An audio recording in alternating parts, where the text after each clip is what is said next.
And I could absolutely watch a documentary with you guys right now. We find a documentary on YouTube. It's like a hour long, 90-minute. I would fucking house that shit. I watched a Great Depression documentary. I watched a World War I documentary. I watched a economic documentary on Nortel is exactly that. What if we just say fucking and watch this Nortel? The company that broke Canada. Big thank you to Nebula for sponsoring. The company that broke Canada. Fuck it. I'll do it. Let's do it. I've heard it's very good. The company that broke Canada. Part 1. Watch together. Boom. The company that broke Canada. I think, listen, I know a little bit about Nortel going in. Nortel is the Canadian Cisco, and it's their equivalent of the dot-com bubble. And I think that had even more outsized impact in Canada because of Canada's relatively smaller size. So I'm very interested in it, and I think it's relevant now with the AI bubble to learn a little about Nortel and what happened in our last similar type bubble. Plus, it's well made. So let's watch it. Sponsoring this video. This is John Roth. Hello, John Roth. He's the CEO of a company called Nortel. He's about to be smug. Deservingly so. Let's move on to Lucent, the big competitor south of the border. What do they do better than you? Not much. Pretty good at marketing, but if you look at the results, we grew 43% in the carrier space in the U.S. last year, well, in this last quarter. I think that's double their numbers. Smug. At the time of this clip, Nortel was the second highest Canadian company on the global Fortune 500. Who was number one? At rank 216. But he doesn't plan on stopping there. Just 1 year from now, Nortel will be the ninth most valuable company in the entire. That's crazy for a Canadian company. That's crazy. What is the most valuable Canadian company right now? Let me just do a quick check. What is the most valuable Canadian? It's probably Scotiabank or something. It's got to be a bank, right? Because of real estate. Their entire economy is built around propped up real estate prices.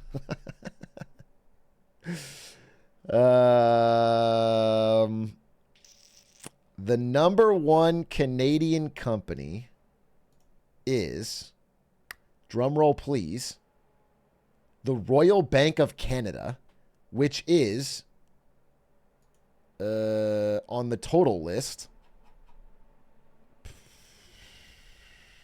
86, right behind Disney.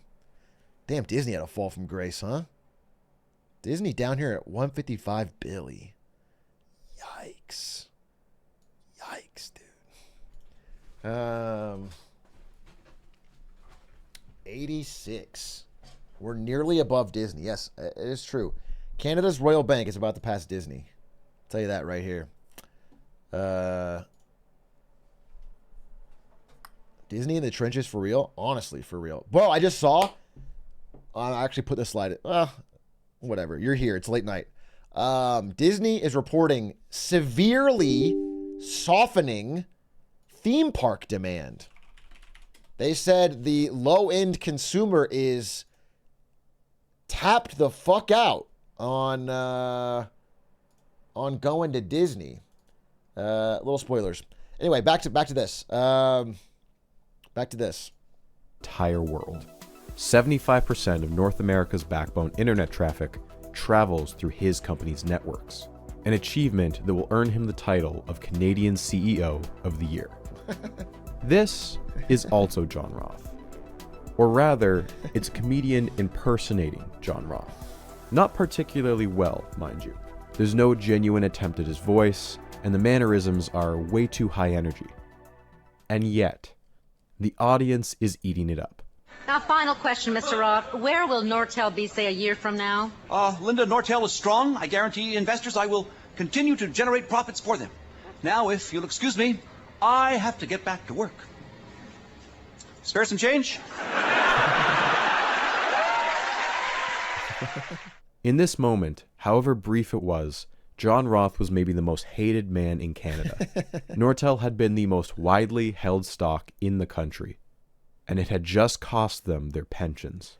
Yay! militarily annexed by the US. Instead, Canada has spent most of its existence fending off another more indirect form of control: economic subservience. The company that owns the majority of our newspapers is 2/3 owned by an American hedge fund. Well, that's just most good. of the media we consume is American, and That's the good, basis too. of our economy is ripping natural resources out of the ground, shipping them off to America, and then buying them back for twice the price in the form of fancy toys. I mean, this all sounds like the natural order of things. This is all good. We're spawn camping though. It's just business. Okay? Yeah, but he's not talking about the other side of it. The other side of it is every fucking 2 years, you guys will ship down a celebrity that we all have to worship. And we just fucking pretend they're American. Okay? Every fucking few years. There's a trade-off. We're America's biggest customer, but they're not ours, and that's a precarious position to be in. Canada's first Prime Minister, They're not John A. sending their Macdonald, best. had just returned It's to the power opposite. in the Canada is sending their best. Canada is sending their best, bro. We're getting the fucking except for XUC, baby.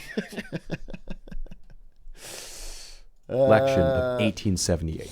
Canada was in the midst of a deep depression that was partially brought on by the Americans canceling a trade agreement in the middle of their Civil War. Macdonald was Yikes. keenly aware of the public's distrust of American business, and although behind closed doors he was in favor of free trade with the Americans, he knew they would never sign a new agreement. And so he used anti-American rhetoric to call the rival Liberal Party, quote, veiled traitors, and managed to win both the 1878 and 1891 elections by stoking That's just good fears politics, of can't hate American annexation. Macdonald's platform was called the National Policy, the centerpiece of which was an aggressive import tax on all American products. The tariff was designed to keep cheap American products out of Canada to promote a strong, homegrown manufacturing industry.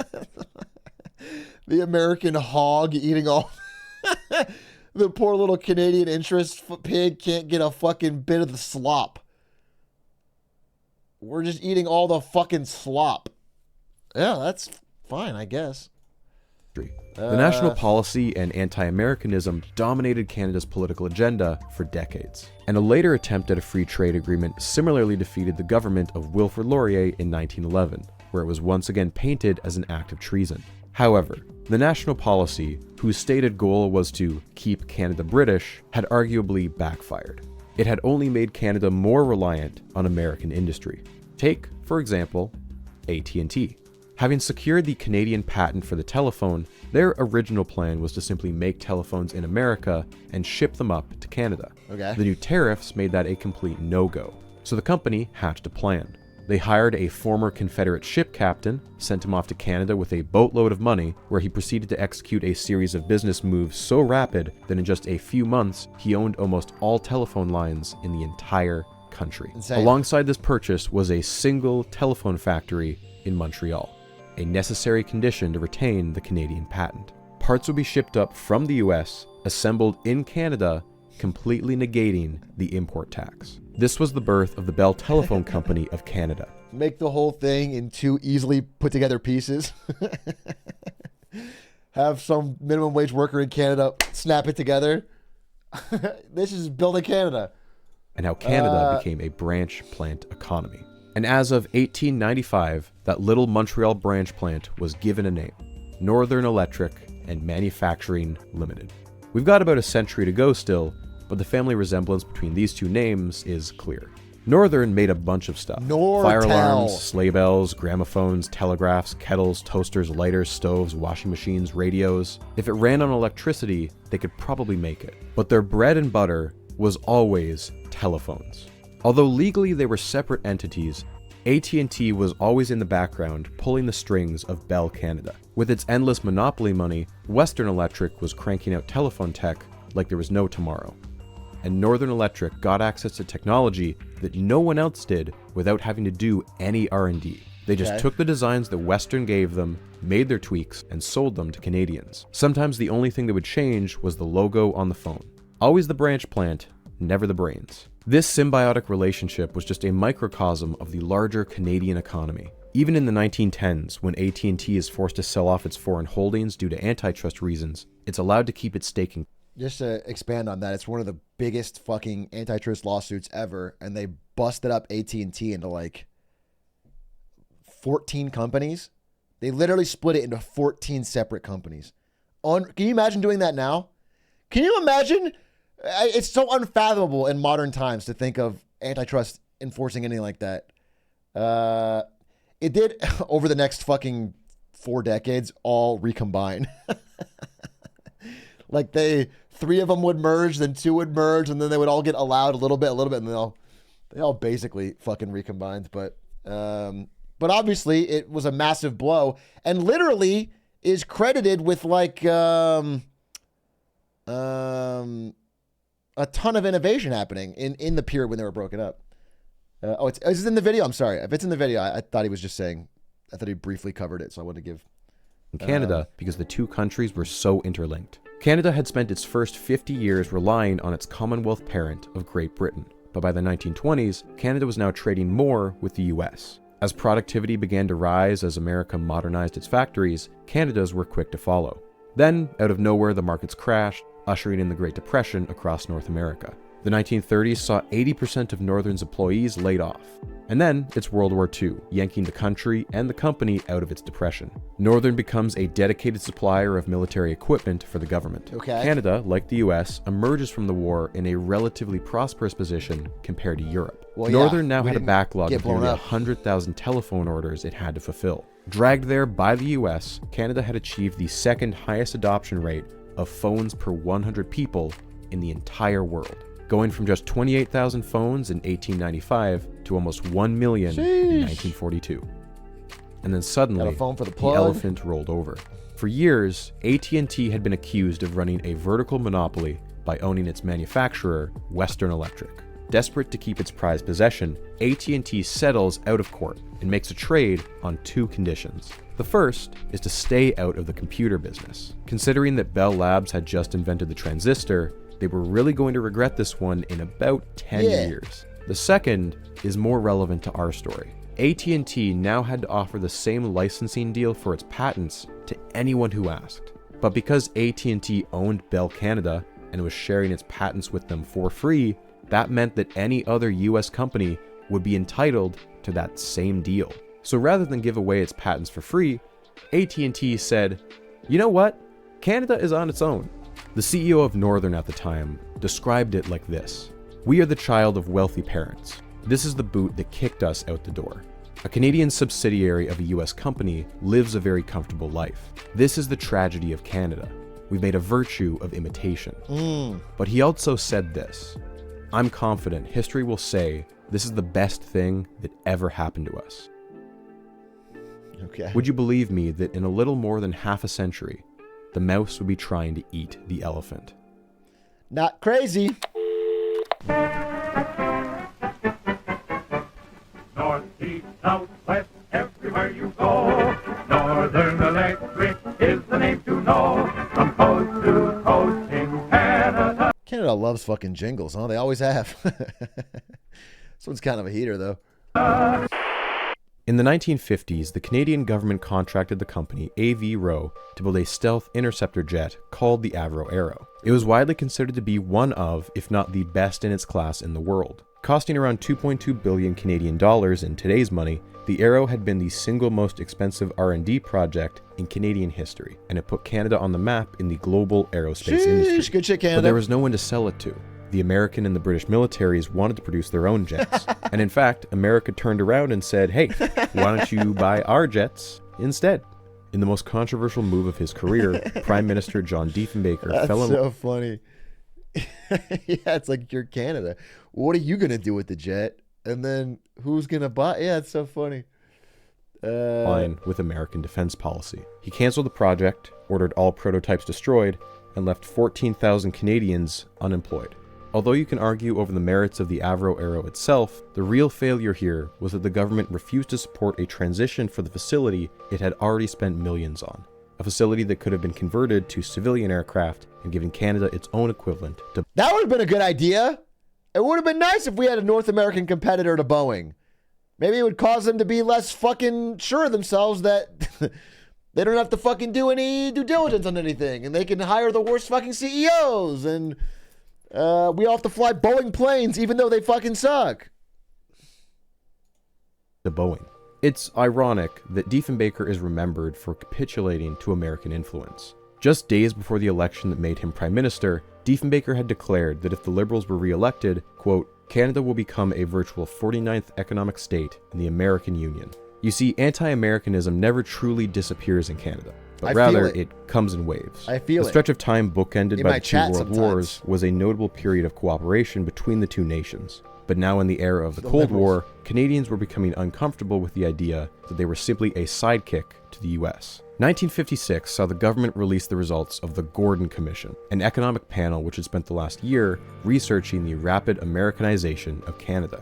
First, there was culture. By the mid-1950s, 80% of magazine sales were from American brands. Canadian newspapers were still Canadian-owned, but any international coverage was usually borrowed from American papers. The Canadian film industry was almost entirely non-existent. Even if we did have films to show, film distribution was owned entirely by Hollywood, and they had no interest in showing Canadian films. Even our education system that just seems rude. I'm sure there's some of them that are good. There's a particularly infamous textbook on Canadian politics that for some reason had Abraham Lincoln on the cover. Okay, that's fucked up. That's actually I'd be pissed too. If I was a card-carrying Canadian, I'd be fucking pissed, dude. You put fucking Lincoln on our history textbook? I'd be pissed off. Give me a fucking vat of maple syrup or Wayne Gretzky on the cover. Don't fucking put Lincoln on there. The real heart of the issue, though, was economic. In 1967, 58% of Canada's manufacturing industry was owned by firms whose headquarters were outside of Canada, and 80% of that fraction was American. And the more specialized you got, the higher the fraction went. Transport, electronics, chemicals, all extremely American. The worst by far was cars. Can you name a single Canadian car brand? You can't, because there are none left. Their proximity Natural to Detroit, resources, which had formed the bedrock of Canada's economy. that doesn't even make sense. And it would be stupid for Canada to try and build a domestic auto industry, being right next to, at the time, one of the world leaders. It would have been inefficient. There would be something else to work on. That wouldn't make sense.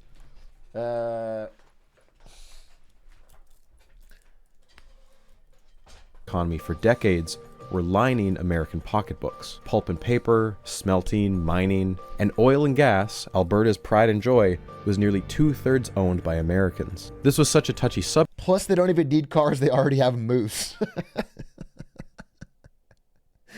True! For real. Why would they fucking... It doesn't even make sense. You know what I'm saying? Subject that there was once a debate in Parliament over whether to allow an American company to build an interprovincial oil pipeline. The debate got so heated, 3 MPs were hospitalized and 1 died of a heart attack. Canada was a branch plant economy, and that was scaring people all across the political spectrum. On the left wing, you had labor organizers who feared that the US would simply set up branch plants in Canada, extract natural resources, and then ship them back down south, where Americans would get to reap the benefits from any newly created manufacturing jobs. On the right wing, the complaints tended to focus on... I would love to see what the percentages are now, because I don't feel like this is still the same setup. Not that Canada is much better off, but rather that America itself has been written out of these equations. And now it goes to China or something. You know what I'm saying? Like, we don't have manufacturing. We're not taking raw material to... I would assume the middleman is getting cut out.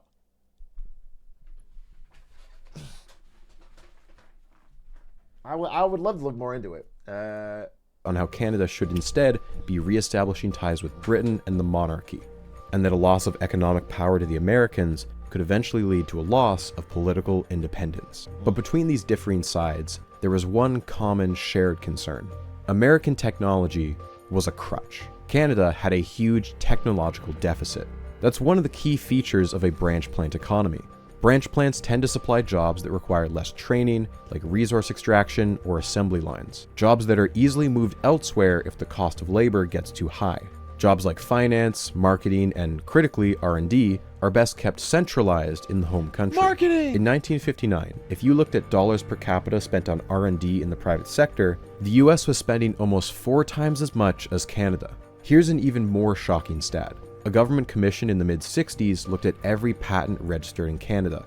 95% of them were held by someone outside the country, and 2/3 of that number was in the US. That meant the Canadian industry had to spend millions each year licensing out patents from Americans or costly imports of high-tech equipment. Case in point, Northern Electric.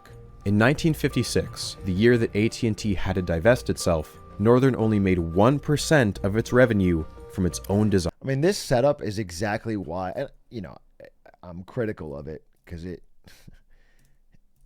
is impossible to compete with fairly, but it's also, this is why China just doesn't give a shit about American patents. That you try, like, American companies try to file patents there, and then it just is used to steal the thing. Like, they just don't care. They just don't care because they don't want to end up in this situation. It's the right strategy, but it's odd because obviously something about it feels wrong when some company develops something and then tries to sell it in China and then it just gets yoinked.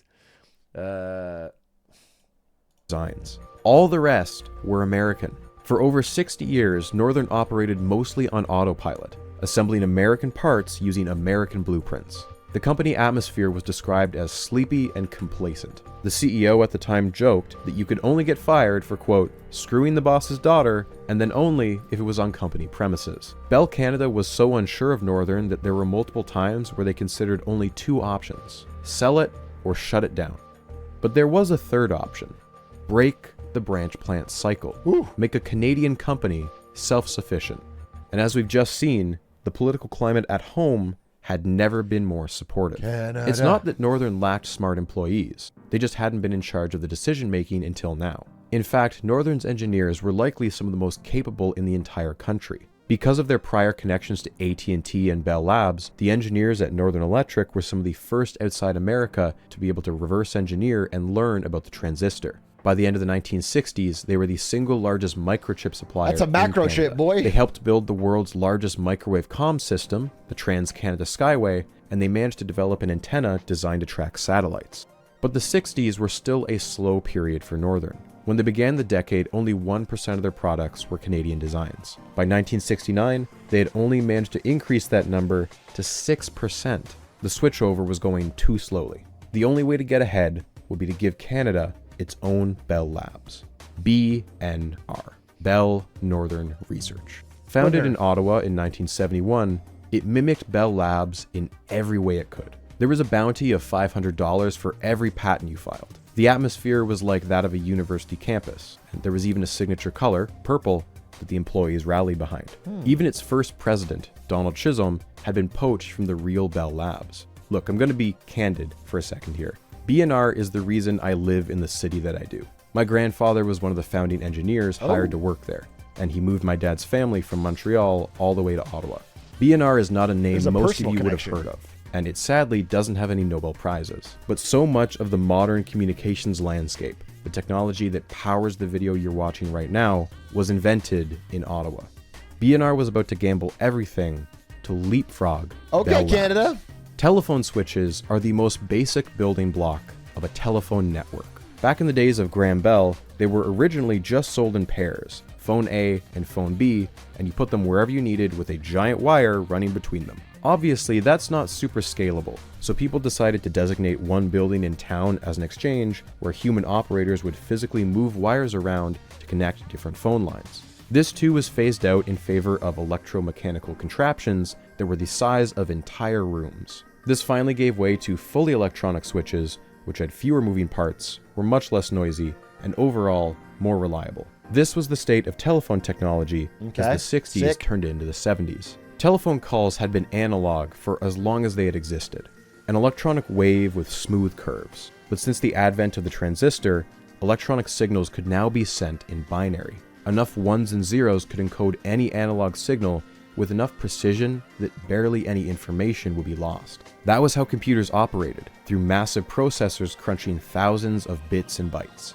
People realized fairly quickly that if you could combine phones with computers, the possibilities would be endless. I thought of Costs this. would go down, reliability would go up. I was the first person to think of this. I was in Canada in the late 60s smoking weed, and I just thought, you know what? Phones are cool. Computers are cool. What if we put them together? You know what's crazy is people are going to say, like, everyone knew it was a good idea right away. They didn't. People were like, nah, sounds stupid. It was only later that it really kind of caught on. You could send multiple phone conversations over the same wire. Signal degradation and noise over long distances was far easier to correct. You could also expand into what we now consider basic features like call forwarding or a busy line notification. And maybe, in the far future, you could even use phone lines to send data between two computers. Can you imagine that? Sending something other than voice over telephone lines? That'd be like some kind of network. I don't know, maybe there's a better name for that. The problem with this idea is that digital signals can't talk to analog signals, at least not directly. You need to convert them using a codec. Bell Labs had figured this out. If you guys want to save the world from a brain-rotted skibbity toilet president hitting the nuke button, this is when you go back to. Go back to this time and stop it right here. They didn't know what they were creating, and once we get to the internet, it's all over, okay? This is where you can stop the damage. In 1963, but the process was so complicated and expensive that it was only worthwhile to do for giant long-distance cables and the connections between huge central offices. There was still no fully digital switch at the local level. There was a full-on race between at least 7 countries to break this digital barrier, and Canada was way in last when it jumped in with BNR. So how did Canada come from behind and win it all? It's because AT&T had become too complacent. Yikes. Despite having a huge technological head start, AT&T was telling customers that digital switching wouldn't be available for several more years. See, this is the inherent contradiction of monopolies. Their endless resources allow them to develop the best technology and offer the best service. But because they have such a stranglehold on the market, they sometimes stifle innovations that threaten their business model. Yeah. Case in point, answering machines. Bell Labs invented the technology to record. I mean, it's like Blockbuster and streaming. It's like there's a million examples. It's like digital cameras and Panasonic or no Polaroid. It's there's a million of them. Kodak. I'm sorry, Kodak. Xerox. Well, yeah, I guess Xerox. They certainly innovated a lot of things that got stolen. I don't know that they. I don't know. Blockbuster was working on streaming. I know they had. That's what I'm saying. They had the technology. They knew about streaming, but they were too slow because they didn't want to fuck up their system. Like streaming kills renting videos at the store, and so they'd rather everything just slow down. But someone else will come in. Someone will eat your lunch. Record phone calls sometime in the 1940s, but AT&T suffocated it, worried that people would stop using phones for business if they knew they could be recorded. Answering machines wouldn't catch on until the 1970s. It was the same with cell phones. Bell Labs first demonstrated a wireless phone in the 1970s, but again, AT&T refused to develop it. Why would they create a competing type of phone that didn't use the billions of dollars worth of infrastructure that they had taken decades to establish? Cell phones wouldn't catch on until the 1990s. It was the same thing with digital switching. AT&T would be required to update its entire technical ecosystem at a huge cost, not to mention they'd be making their older switches completely redundant. This was an attitude echoed by some executives within Bell Canada. They were certain that a digital switch would kill sales of their just-released SP1 model. But as future CEO John Roth would later say, if you're going to be cannibalized, it's best to be cannibalized by yourself. Based in 1976, Northern unveiled... I heard... this is paraphrased, but Jensen said this about GeForce Now.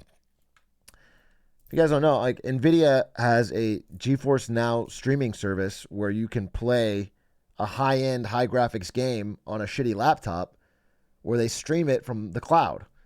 And like, when you think about it, if that ever gets good enough and low latency enough and popular enough, it kills the need to ever buy a high-end GPU. but it's more like someone is going to do it. It might as well, we better be trying to be the one. It's a smart way to think about it, Hashtag ad. I'm just telling you. It's smart for NVIDIA to work on that, because to ignore, put your head in the ears and pretend it doesn't exist is bad. Build their newest switch, the SL1, at a trade show they called Digital World, which they hosted at none other than Disney World. The timing was everything. By committing when everyone else was too hesitant, they had caught the rest of the industry by surprise. Because it was the only one of its kind for nearly 2 years, the SL1 became the best-selling Switch in the world. After that, the size of the Switches just kept increasing. The SL1 became the SL10, then the DMS10, then the DMS100. Northern could handle up to 100,000 phone calls through just a single switch. No way. Last time we checked in, Northern made just 6% of their own designs. By 1975, that was 50%. Sheesh. And by 1977, they were up to 70%. Okay, Canada. This was an unrecognizable company from just 2 decades ago. In fact, this newfound success was worthy of a name change. Northern Electric was far too generic. Everything was electric these days. How about Northern Telecom? It was also a perfect time to go public. In 1973, they go live on the... Drop the Hearn and calm. It's cleaner. You know what I'm saying? Drop the Hearn, drop the calm. Toronto Stock Exchange. And a couple years later, they made it into the big leagues, Wall Street. During the 70s, Northern had gone from having earnings of $5 million to $111 million, and the workforce grew to 33,000 people. If Northern was an American company, it would have been ranked 160 on the Fortune 500. Sheesh. Northern's CEO during this time was a man named John Lobb, and there's a quote from him that has pretty much become company folklore. He would often go around asking employees what the company made, hoping they'd take the bait. When they inevitably answered with switches, he'd hit them with the real answer. We don't make switching, goddammit, we make money. Look, I'm a sucker for unsubtle metaphors. Northern's first president was a literal former sea captain. For almost 100 years, Northern was shielded from the perils of the open market, only ever sailing close to shore. By going public on the stock market, this was Northern setting out to sea, taking a risk that a Canadian company could go global. And lucky for them, the hammer came crashing down at the perfect time. Oh yeah. Helping you stay on top of change today and tomorrow. That's the power of networking. Buying a phone? Buy the one that phone companies have relied on for over 100 years. Northern Telecom, a voice you'll recognize from a name you know. Terrible. Cool it, Rex. The breakup of AT&T is the picture-perfect definition of hubris. AT&T was the biggest corporation in the world. It employed around 1 million Americans and provided the cheapest and, for many decades, the best phone service in the world. For many Americans, they were the only company you could get a telephone from. And it did so through absolutely crushing business tactics. Although the days of literal sabotage were in the past, now it resorted to brutal boardroom takeovers, political lobbying, and fighting tooth and nail to prevent third-party companies from tapping into its network. It had done all of this with the tacit approval of the US government, which granted it the right to exist as a regulated monopoly, one that had an immense role in the US defense industry. The maternalistic image of Ma Bell, however, had been slowly deteriorating for decades. For some people, AT&T was a brute, a bully whose arrogance had gone unchecked for far too long. Service quality had slipped in recent years, and yet phone bills continued to go up. Yikes. AT&T finally overstepped when it tried to crush a new rival, and later attempted to ram a bill through Congress, a bill that once and for all would crown it the one telephone company to rule them all. This pissed off just the right people in the Justice Department, which initiated an excruciatingly slow and complex legal battle that played out over a decade and 4 different presidents. Although it initially looked like AT&T would walk away with just another slap on the wrist, to the horror of the executives, they gradually realized that their behemoth wasn't nearly as invincible as they thought it was. The breakup agreement in January of 1982 is perhaps the single most impactful and controversial event in the history of American industry. Unlike the 1956 settlement, which saw AT&T make a few small concessions, this new ruling was a devastating defeat, and it left a massive power vacuum. AT&T had been desperate to keep Western Electric under its control, but in exchange, they had to watch the rest of their empire be smashed 22 into 22 pieces. pieces. The local phone Damn, I thought it was companies, 14. the Baby Bells as they were called, could now buy their equipment from anyone they wanted. And of those 22 Baby Bells, Northern snatched up 21. Former Vice Chairman David Weiss said this: "When the divestiture took place, we found that our customers embraced us in a bloody bear hug. They'd been with AT&T and Western Electric all those years and had been taken for granted. In just a couple years, Northern rockets up to become the #2 telecom company in North America, right behind Western Electric. Its much bigger, but now extremely depressed cousin. Previously, Northern had negotiated an unspoken deal with AT&T that they would stay out of their turf. They would only sell to the independents who despised AT&T. But now, the big bad mob boss had been whacked. The impact of this ruling is obvious on Northern's stock price. You can see in 82, when it becomes clear that AT&T is going to have to give in, that Northern begins to slowly tick up. By the time the breakup becomes official in 84, Northern's stock price is 3 times what it was. It had broken the curse of the branch plant. As of 82, Northern was officially making more money in the US market than in Canada. This was always bound to happen. The market in America is 10 times as big. The real question was how much of it they could capture. The expansion was rapid. Northern began setting up plants in California, Texas, Georgia, North Carolina. Soon there were 13,000 Americans working for Northern. When it came to grand marketing Canadians are gestures, taking our nothing was too jobs. expensive. Northern chartered a cruise ship, the SS Rotterdam, filled with members of the Fortune 500 community, and wined and dined them for days. When an elaborate trade show in Europe was almost shut down due to concerns over poor ventilation, Northern paid to have an expensive hole cut in the roof. With the financial backing of Bell Canada behind them, Northern was unstoppable. Which raises an interesting point. Why did AT&T get broken up, but Bell Canada was allowed to live on? Bell Canada, although it tried very hard, never quite maintained a true monopoly like AT&T had managed to down south. Although at the peak of its power in the early 1900s, it had steadily lost ground ever since. In terms of sheer land mass, the US and Canada aren't that far off, but the vast majority of Canada is extremely remote. Maintaining a presence in the less populated regions proved so costly that service was often unreliable, angering the locals. In the Maritimes, Bell itself had been pushed out by some local rivals. In the prairies, the residents were so fed up with the poor service that the provincial governments bought Bell out and turned them into provincial utilities. Easily the second coolest things the prairies have done for us after giving us universal healthcare. And BC was so far away that Bell never even bothered to try and get a foothold on the west coast. If Bell Canada had a monopoly, it was restricted to the Windsor-Quebec City corridor, the home of over half the population. Bell Canada had achieved the ideal size, the Goldilocks zone, big enough to dominate the market, but small enough that the politicians left it alone. The few attempts at cracking down on Bell's monopoly fizzled out as Canada's regulatory agencies were undermined and overruled by the government. And if I had to hazard a guess, I think Pierre Trudeau and his cabinet were happy to sit back and watch the American telephone company implode so Canada could pick up the scraps. The Canadian-American divide of the 50s continued to surge into the 60s and 70s. JFK hated Diefenbaker for his flip-flopping over the Cuban Missile Crisis. LBJ hated Pearson's guts for not backing them in Vietnam. And then you had Nixon and Trudeau, two men who could not have been more different in both personality and politics. Whether it was because of Trudeau's open diplomacy. Hey, man. Brought the tacos. Tacos. Yes, yes, yes, yes, yes. You probably want a napkin, right? I'm very, very hungry for these tacos. God damn, I'm hungry for these tacos. Wait 1 second.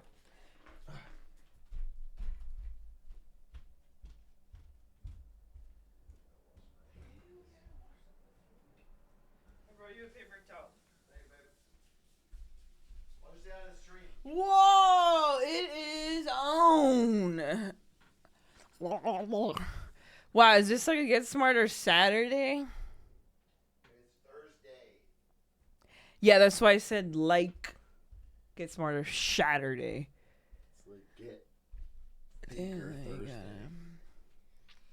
Thanks, man. I'm reading the fun comments about like Jewelers and Chicken Wokes. Get Tharder Thursday. Man, I love a chicken walk. Yeah, it's super fun. Man, I'm looking at the spinning fish. Yeah, but you're kind of in the way of my tacos. Okay, sorry. All right, thanks. Thanks, babe. Did your dad like them or no? Yeah, he did. He did like them. That's good. I hope he liked them because I wanted his approval on the tacos. They put a lot of good filling on them. Yeah, they do that. Yeah, they're good, but nothing's ever gonna compete with Tijuana tacos. Yeah, well. So get over it, alright? See with China and Cuba, or Nixon abruptly announcing a 10% tariff with no warning, the Canadian-US relationship truly hit a low point in the 70s. It was in this climate that Trudeau's minority government, with a push from the left-wing NDP, created FIRA. The Foreign Investment Review Agency was, on paper at least, a way to block foreign takeovers and screen foreign investment that didn't bring, quote, a significant benefit to Canadians. What the FIRA hell, Canada? was never very popular. The right wing called it overreaching, the left wing called it toothless, and the left wing of the left wing were over in the corner chanting the words nationalization over and over. The left wing of the left wing in Canada is called the waffle wing. Do they waffle a lot or do they like waffles? Trudeau himself had not been much of an economic nationalist. He'd been pushed into creating FIRA by a minority parliament, and by the 80s the Liberals were desperately trying to woo back the private sector. Pierre Trudeau had served one of the longest tenures of a PM in the country's history, and his later years had been dominated by issues of national unity and an economic downturn. The East-West divide that had always existed continued to widen. Trudeau's nationalization of the oil industry had made him a pariah in the oil-rich West. Trudeau, a longtime opponent of Quebec's growing separatist movement, had become increasingly unpopular in the province after he pushed through a new constitution without their approval. And the practice known as the 60s scoop had continued well into the 1980s, where Indigenous children were forcibly taken from their parents and placed up for adoption with white families. Others were placed in residential schools, where any and all semblance of Indigenous language, culture, and heritage were forcibly stamped out.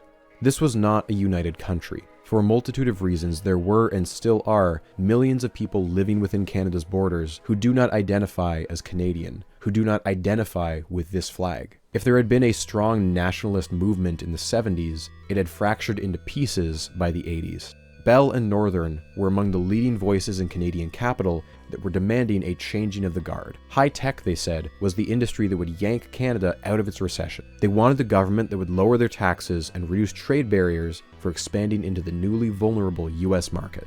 They would get their wish in Brian Mulroney. Mulroney and his Tories delivered one of the most lopsided electoral wins in Canadian history. He was cut from the same ideological cloth as Ronald Reagan and Margaret Thatcher. Deregulation, privatization. Wait, they're also called Tories in Canada? They have the same party names? Is it Labour and the Tories, or do they get rid of it?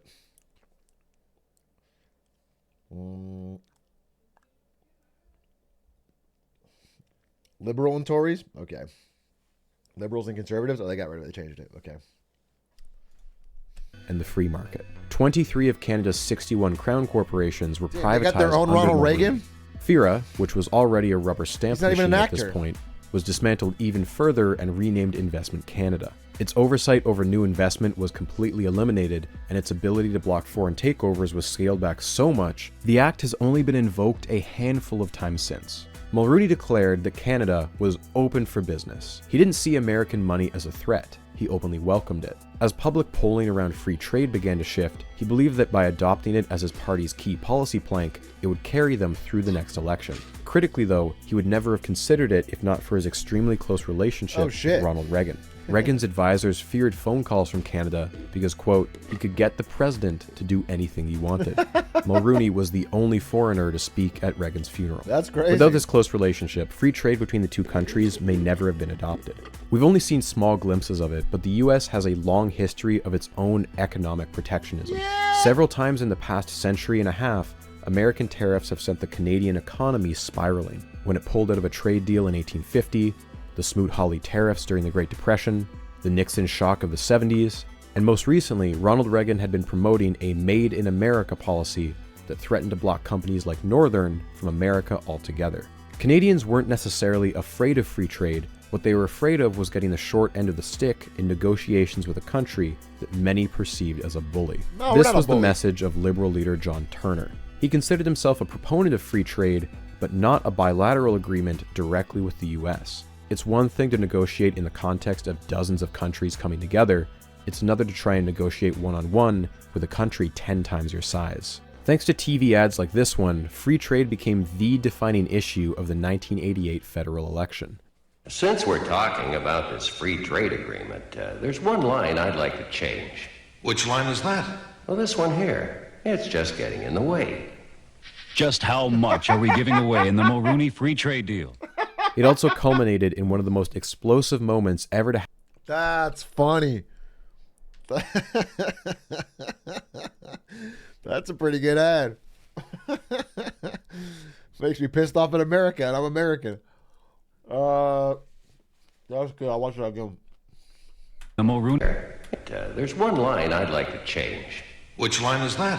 Well, this one here. It's just getting in the way. Just how much are we giving away in the Mulrooney free trade deal? It also culminated in one of the most explosive moments ever to happen in a Canadian political debate. I happen to believe that you've sold us out. I happen to believe that once you... Mr. Turner, just 1 second. Once any you nation, do not have a monopoly on patriotism. And I resent the fact that your implication that only you are a Canadian. I want to tell you that I come from a Canadian family and I love Canada. And that's why I did it. We built a country, east and west and north. We built it on an infrastructure that deliberately resisted the continental pressure of the United States.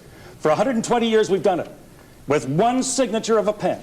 You've reversed that, thrown us into the north-south influence of the United States, and will reduce us, I'm sure, to a colony of the United States, because when the economic levers go, the political independence is sure to follow. This moment resuscitated what many had been calling a dead campaign. There had been talks of replacing Turner as leader mid-campaign, but the Liberals surged into first. Ultimately, Turner's past record weighed him down. It's crazy how one moment, I mean, we're seeing that with this election, and fucking Biden in the debate, and just one little thing can fucking one debate. There really is a lot riding on him. Tim Walz had one fucking MSNBC appearance, and now he's VP. It's just crazy. And the Tories would eventually clinch the election. The free trade agreement would be enacted soon after, and that was that. With the exception of a few staples like lumber or dairy, the playing field had been wiped clean.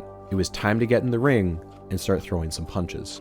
Northern's success in the 80s was dependent on entering the hostile American market. After having a pair of Canadian CEOs at the helm, it became clear that Northern needed a CEO with connections in Washington.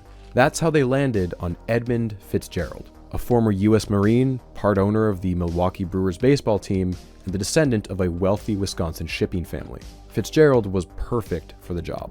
As a Republican with extensive lobbying experience, he rallied hard in Washington against new bills that threatened Northern's southward expansion. Although still Canadian, Northern spoke with a fluent American accent when it needed to. The sales numbers spoke for themselves, but the symbolic victories also helped. The telephone switches in the White House, which had previously belonged to AT&T, were now made by Northern. Although America was the main target of Northern's expansion, the 80s was the decade that Northern went global. They expanded into Europe, the Caribbean, the entire Pacific Rim. They truly made history in Japan, becoming the first ever non-Japanese company to install a telephone switch there. And in 1987, Northern had an almost perfect marketing moment fall right into their lap. An earthquake hits just outside of Tokyo. All the switches in the building break as their mechanical parts are torn off. The only exception was Northern's DMS-10, which was fully digital. The trend of American CEOs continued as Edmund Fitzgerald sought out a successor. He chose Paul. Do you think Canada caused the earthquake in Japan to get the good marketing moment?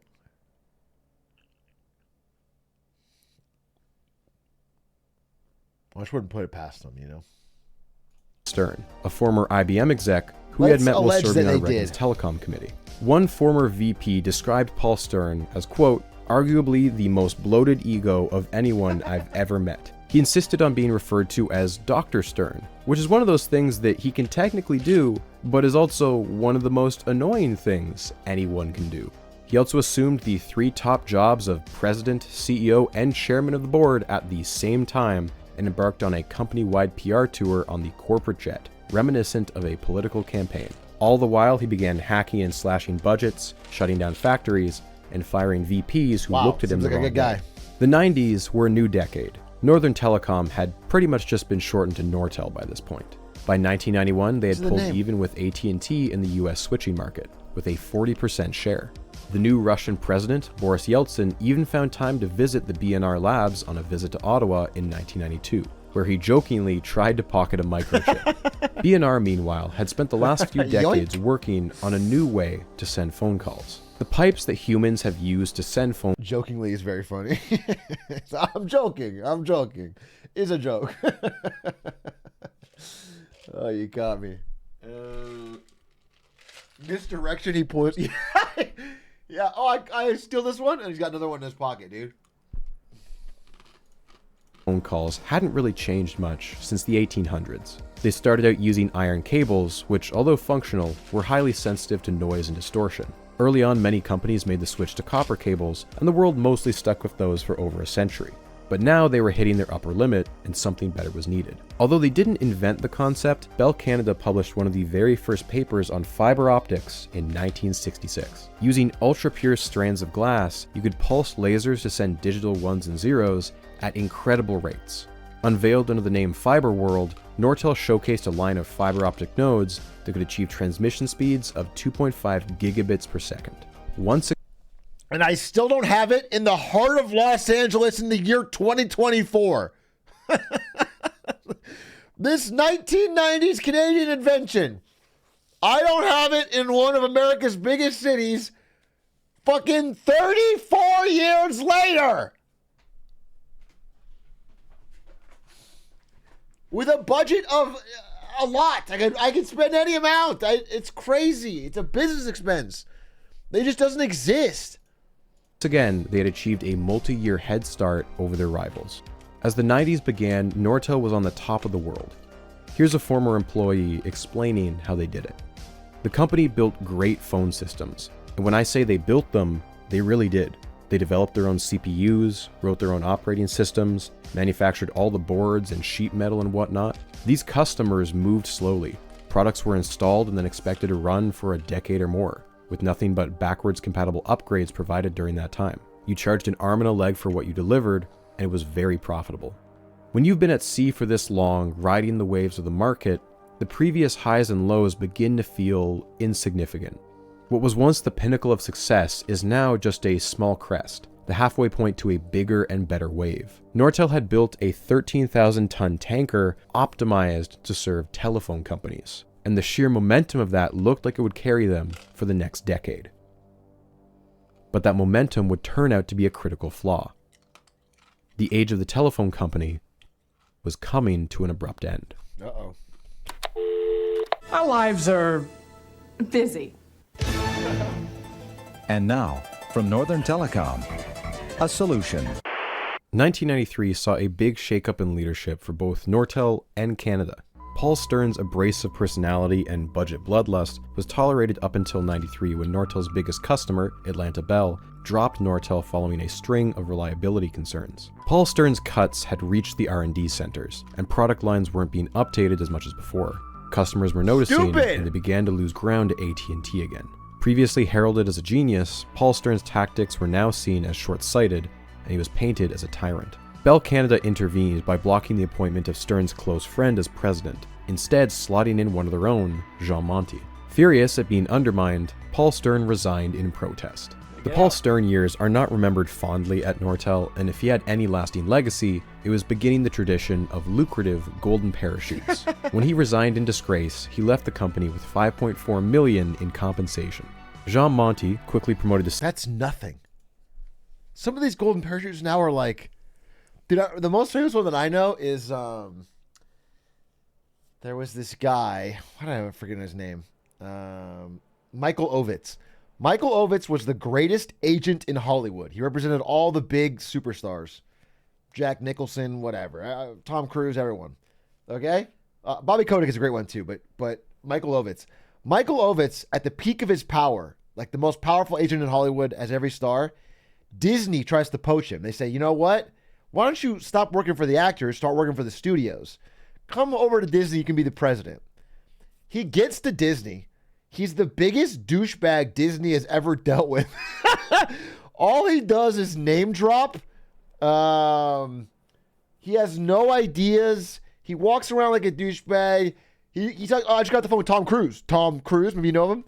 He's just awful. And like nobody at Disney likes him, and they're all like serious people that have worked there for a while. Disney at the time is like very dominant. And they eventually just go and say, hey, I won't work for this guy. So I think 8 to 10 months into his time as president, supposed to be president and CEO eventually, but they were doing a trial run. There's like a mutiny, and they basically say him or us. And so the CEO fires him. But his parachute is like, I think it's $100 million, which for the time, I mean, for any time is amazing, but for the time is like absurd. So they pay him like $100 million for 8 months of work to do nothing. And he has never really worked again. He tried to start he couldn't go back to his old company because they didn't want him there either. It was $130 million. I'm sorry, $130 million. $130 million severance package. He tried to go back to being an agent, but it turns out everyone hated him. And they wouldn't let him back in. And he had signed away all of it as part of the deal because you can't represent talent and the studios. So he had signed away all of his rights and all of his stock and everything. He had no... So he was very furious. And then he ended up blaming the Jewish conspiracy for running him out of Hollywood and ended up just fucking sitting around with all his money. A crazy story. Crazy story.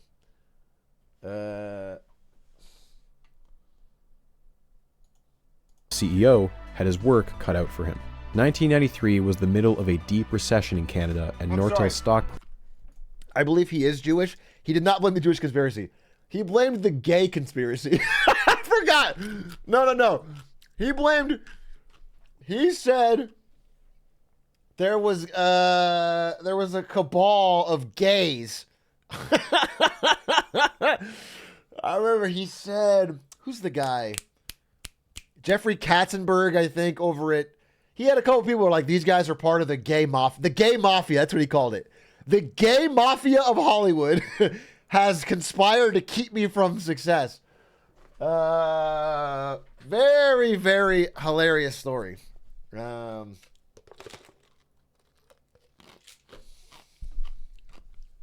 guy. Later known as the Quibi guy, but at the time, different. Price reflected that. Speaking of the recession, oh boy, did people hate Brian Mulroney. Plagued by scandals and unpopular policies, Mulroney resigned from politics just months before his party suffered the worst election defeat in Canada's history, forever dooming the PCs to irrelevance. The pendulum finally swung back to the Liberals, seeing former cabinet minister Jean Chrétien ascend the PM's office. If Mulroney was our Reagan, then Chrétien was our Clinton. A Liberal, yes, but a Liberal who had been pushed to the right by a decade of Conservative rule. The Chrétien years would be defined by an obsession with cutting the deficit. Housing, healthcare, nothing was off limits as long as the number went down. Chrétien had also partially campaigned on renegotiating NAFTA, a revised free trade agreement that would now include Mexico, but he didn't try very hard. Negotiations had been pretty much finalized by Bush and Mulroney, and reopening the terms was just as likely to kill the deal altogether, which was a political no-go. The asymmetry between the two countries meant that there was very little weight Canada could throw around. Even then, on a personal level, Chrétien was not sympathetic to the Canadian nationalists. As finance minister, Chrétien had once been in charge of FIRA, but he had always felt that American money in Canada was a necessary pill to swallow. Years earlier, he had said that there were, quote, a lot of places in Canada where people don't give a damn who owns what. They want a job. And years later, he said, protectionism is not left-wing or right-wing. It is simply passé. The free trade debate had effectively been settled. This new political paradigm was followed by radical changes in Canada's telecom policy. And by that, I mean massive deregulation. It was a burning down of the entire playing field in the name of increased competition. Bell Canada's monopoly on long-distance calls was broken. Their preferred supplier agreement with Nortel was torn up.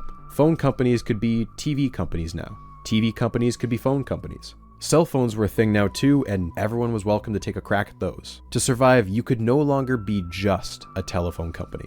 You needed a thumb in every pie. The US underwent its own version of this with the Telecom Act of '96. The Telecom Act is mainly remembered for flooding the tech market with a bunch of new capital and planting the seeds for the eventual dot-com bubble. But it also initiated a wake-up call at AT&T. The last decade had been brutal for them. More specifically, Western Electric was weighing them down. All the new Baby Bells and independent telephone companies refused to buy from them because their money would still just be going to their biggest rival. Right. And so AT&T said, fine, we get the message, we'll just spin it off. Western Electric was no more. It underwent a makeover and adopted a fancy new name. Longtime fans might recognize this one. Lucent Technologies. Nortel and Lucent mirrored each other in the same way that the US and Canada mirrored each other. The difference was just size and prestige. Lucent was the industry's 900-pound gorilla, over twice as big as Nortel. B&R was respected, sure, but Bell Labs had 6 Nobel Prizes, and their latest hotshot physicist was bound to win them another. Nortel going public in the 70s was a success, by Canadian standards, but Lucent's IPO, it shattered the world record for most money raised, $3 billion in 1996. Lucent would quickly become one of America's most widely held stocks. If you were betting on either of these two companies, Lucent would be the logical choice. Watch But out, both though. of them, at their core, were telephone companies. Neither was truly prepared for the technological upheaval that was going to define the 1990s. Something more radical, unrestricted, and unpredictable than the telephone. Cryptocurrency! You see, there's this new thing called the World Wide Web, a network that brought together text, images, voice, even video, albeit heavily compressed. All of it viewable on personal computers that were beginning to pop up in middle-class houses. The telephone took 50 years to reach around half the US population. The internet did it in 5. As it turns out, the copper wires most people had in their houses to receive phone calls worked just as well when it came to delivering internet traffic. Telephone companies like Nortel were remarkably well positioned to gobble up this new internet market. Or at least they would be if they weren't stuck in their old habits. If Lucent represented the old guard, the establishment, then Cisco represented the next generation. A relatively new company, it was an internet startup fresh out of Silicon Valley. It had blazed a trail in the 80s as the brainchild of 4 Stanford professors and quickly ate up a huge share of the telecom market. Whereas Lucent had decades of AT&T's legacy behind it and a massive scale, Cisco was small, maneuverable, and adaptive. Its CEO was a cool guy. He raced speedboats. And most importantly, it had picked the correct side in a civil war being waged by a bunch of nerds. The two factions were called the Bellheads and the Netheads, and they each had a competing vision for how the internet should be transmitted. The Bellheads were most often legacy telephone engineers who worked for companies like AT&T and Bell.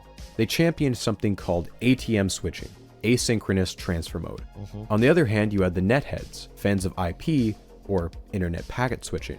Netheads were likely to be open source nerds working out of universities, or maverick tech entrepreneurs working out of Silicon Valley startups, desperate to try and disrupt the AT&Ts of the world. The Bellheads loved ATM because it built off the same principles of telephone switching. When you set up a telephone connection, you want a live, continuous conversation. No buffering. You set up a link between points A and B and shut out all other traffic. It's fast and high capacity. It's not so great though if one point along the route breaks down. Now you have to reroute and set up an entirely new connection. That's where packet switching excelled. Packet switching is like mailing someone a jigsaw puzzle, but each individual piece can get split up and take a different route to the destination. It doesn't matter because once they all reach the destination, they just get assembled into, say, an email. IP by its very nature is decentralized, immune to single points of failure, and It's notably like the crypto. very hard to track customer billing with, which frustrated the Bellheads to no end. ATM was ideal for the high-capacity optical fiber networks that Nortel and Lucent specialized in, whereas IP was best used with Ethernet cables and routers that Cisco had built its fortune off of.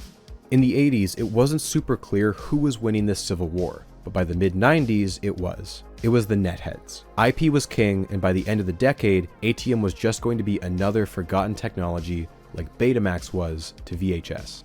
If you wanted to use the internet, you had to endure this sound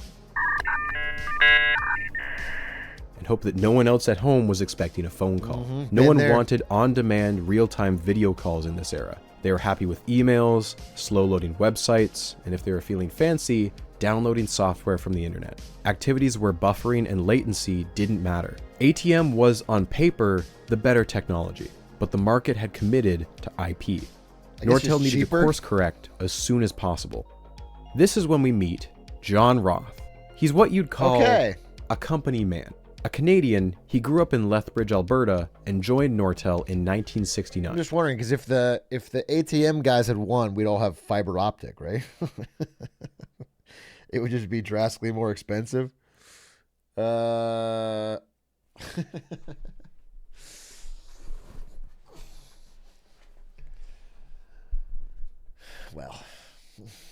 although he went to school for electrical engineering. Linkus DM? Wait, pause for a second. If you guys don't know, if you just joined, I told Linkus to watch episode 1 of The Boys at his fiance's request. And now we are getting his review 45 minutes later. Let's see. Let's see what Linkus thought of Amazon Prime's The Boys. Here's this. I'll try to do it in my best Linkus voice. Wow. Wow. Girl blows up like a watermelon, and I said, what the fuck, out loud, and just felt shocked. At first, I thought it was going to be a fairly basic and plain show about evil superheroes, but it kept adding more interesting depth to it with corruption and government and other stuff like that. I'm going to binge watch it. I feel attached and want to know more. Great show so far.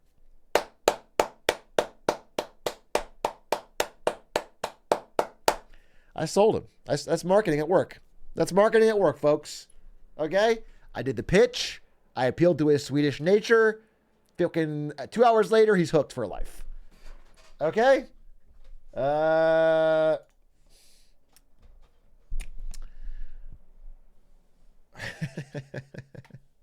You should consider a career in marketing? Yeah, well, I got a better one now.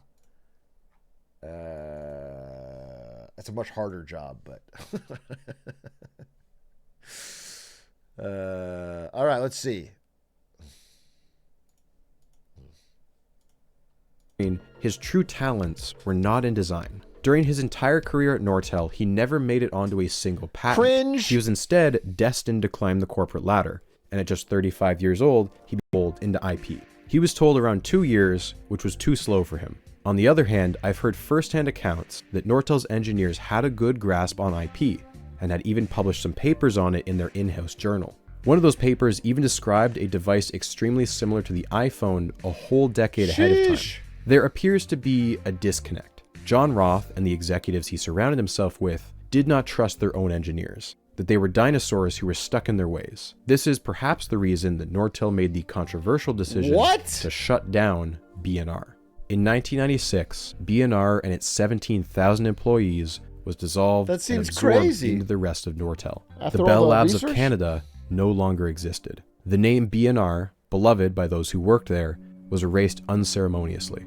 In the span of just one weekend, the corporate logo cops paid a visit to Ottawa and had removed every trace that the name B&R ever existed. For some longtime R&D folks, it felt like, quote, a dagger to the heart. Why B&R was dissolved is a bit of a mystery. It's possible it wasn't profitable on its own, viewed as a multi-billion-dollar sinkhole that couldn't exist in this new era that saw Bell downgraded from its long-distance monopoly. By some, B&R's culture was viewed as arrogant. They saw themselves as better than the rest, even down to their insistence that they use Macs instead of PCs. They needed to be reined in, brought into line with the same cost controls and accountability as the rest of the company. Executives began to place less emphasis on Nortel as a hardware company and more so as a software company that specialized in networks. If John Roth needed R&D, he would have to find it elsewhere. Okay. And thus began the intense speculation of a merger. For months in 1998, there were rumors swirling in the business press that two of the big three may pair up. Any partnership that emerged would almost certainly be able to crush the odd one out. Nortel and Lucent would be massive. Complete domination in the telephone market, and their combined size could easily fund the R&D to catch up to Cisco in IP. A combo of Lucent and Cisco or Nortel and Cisco would be the perfect marriage of legacy telephone tech with cutting-edge IP technology. How far along any of these talks got is unclear. Lucent and Nortel had a huge product line overlap.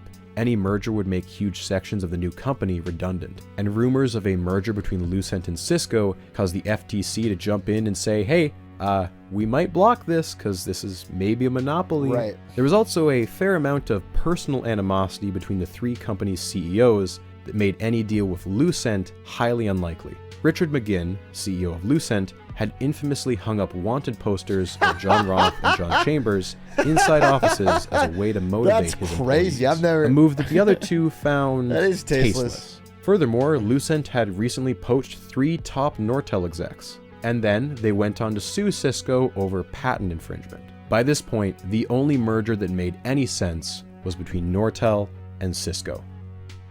And so in June 1998, John Roth makes an announcement that would forever change the trajectory of the entire industry. A decision that would set Nortel on the path to become the most valuable company in Canada. Okay. John Roth announces that he is buying the IP switching company Bay Networks for $9.1 billion. Sheesh. He's buying Cisco's biggest competitor. John Roth had set off a 3-way arms race. Do you know that sound? Of course you do. It's the high-speed wireless internet. It can reach all kinds of neat stuff. Oh, cool. Want to see live video of the accident? No, thanks. Internet's been around for 2 years and your daughter's already looking up fucking live leaks? That's fucked up. If you ask a dozen ex-Nortel employees what killed Nortel, I'm willing to bet a third of them would say Bay Networks. Not because it delivered the killing blow, but instead because it was the first of many increasingly bad decisions. It just took a while for everyone to realize the mistake. When Nortel acquired Bay Networks, it was anything but ordinary. It cost $9.1 billion, staggering for the time. Cisco had acquired around 5 companies in the years leading up to it, but each had a price tag that only ran into the millions. Bay was not a small company, and in fact had been the product of an earlier merger. They had around 7,000 employees, most of them in Silicon Valley, all of whom were immediately added to Nortel's workforce. Bay Networks was such a huge ad that Nortel even got one last name change, becoming Nortel Networks. The company's CEO, Dave House, was immediately made Nortel's new president, right under John Roth. The two went on a worldwide press tour where they were seen by some as, quote, Batman and Robin. Yet despite all the fanfare, the purchase was greeted by the markets with a resounding thud. People honestly thought John Roth had blown it. Bay was way over the hill. Their product line had already matured too much, and they had way overpaid. During fall 1998, the stock price tanked, and many thought that John Roth would be out the door far sooner than expected. But then, Lucent blinked. See, Lucent had actually been one of Bay Networks' biggest customers. The Nortel purchase had completely locked them out of the IP space, and management began to panic. And so in January 1999, Lucent buys Ascend Communications, the next biggest company comparable to Bay Networks. Except they paid a much steeper price than Nortel did. A whopping $20 billion. If people thought Nortel... This is like all the AI acquisitions happening right now.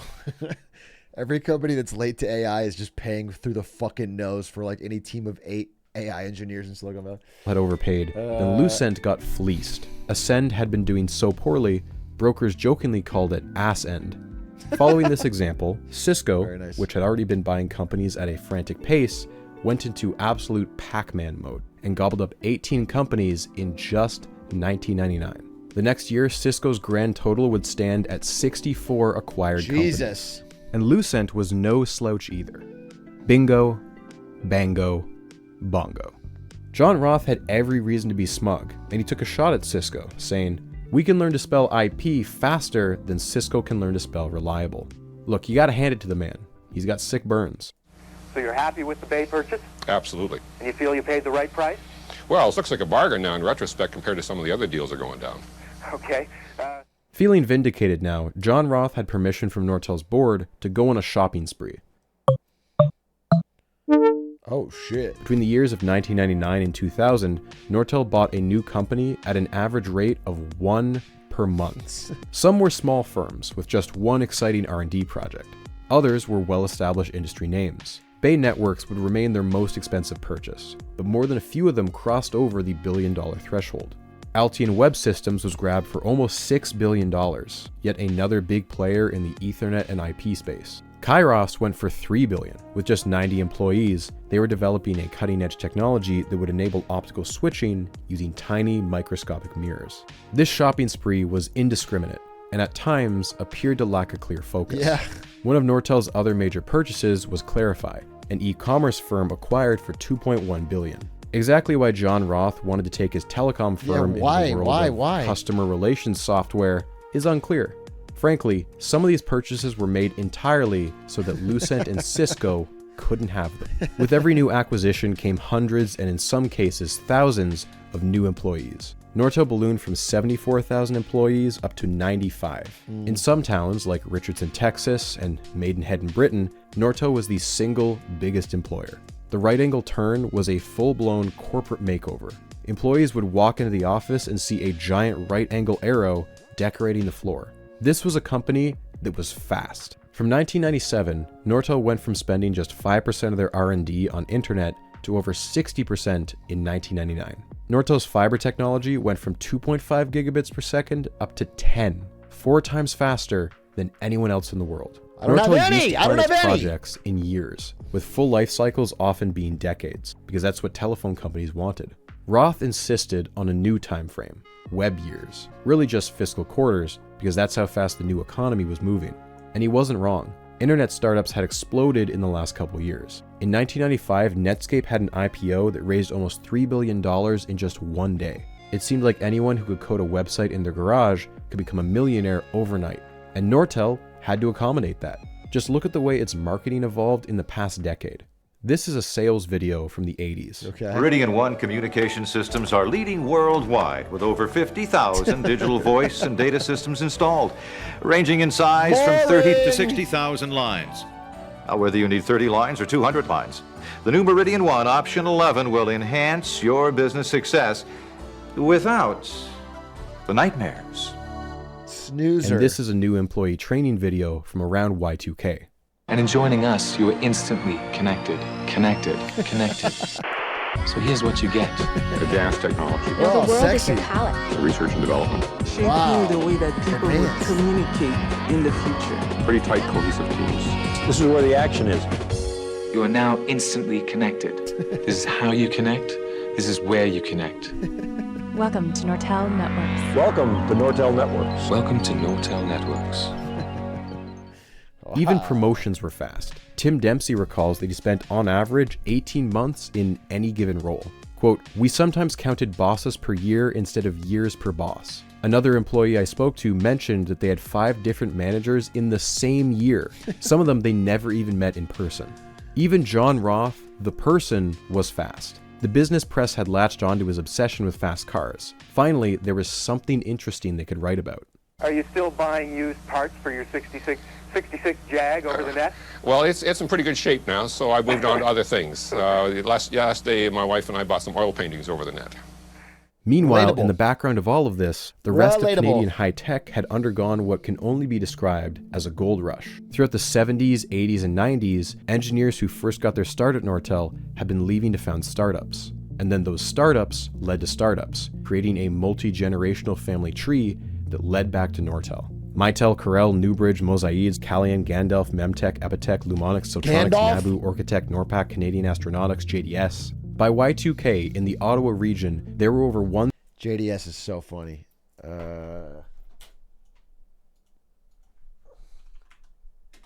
JDS Uniphase, dude. Can I show you?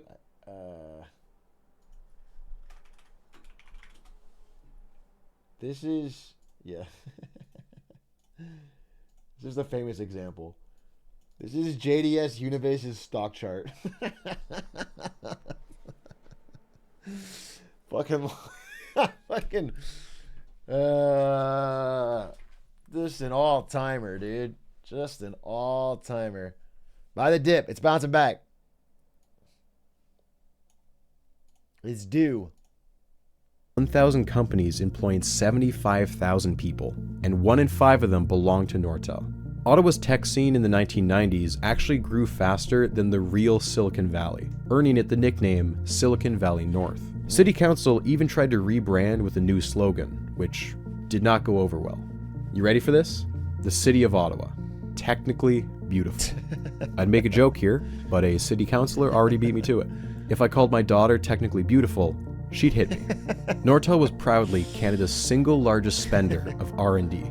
In 2000, it spent $5.9 billion, which, no exaggeration, is more than every other company combined. The Nortel recruitment process at universities was so robust, some likened it to hockey talent scouts. At one point, 1 in 5 engineering grads in Canada were being hired by Nortel. 1 in 5.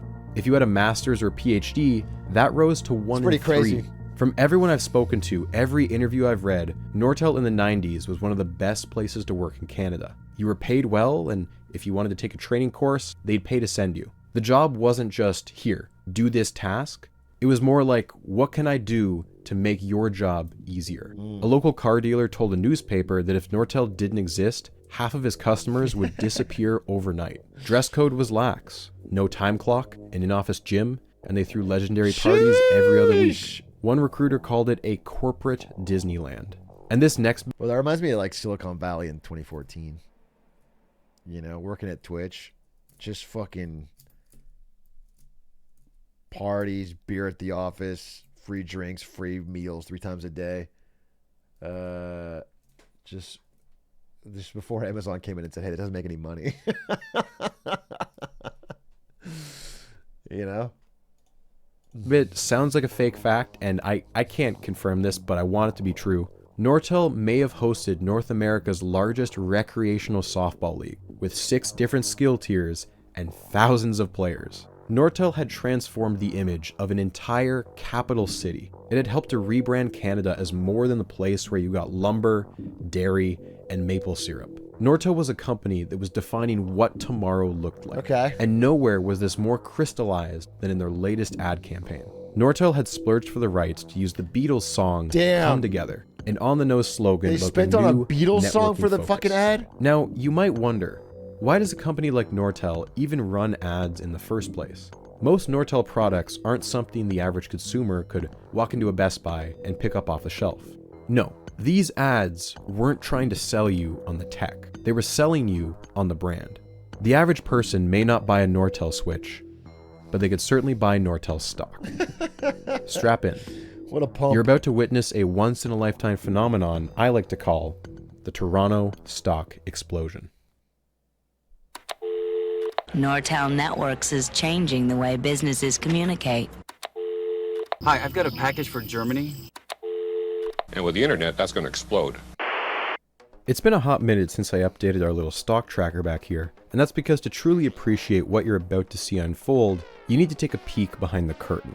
In the year 2000, approximately 75% of North America's backbone internet traffic was carried through Nortel equipment. That's incredible. Nortel was bringing in revenues in the hundreds of millions. But that's not how the stock market works. The stock market, by its very nature, is speculative. People are paying prices based on what they think a company should be worth in the future.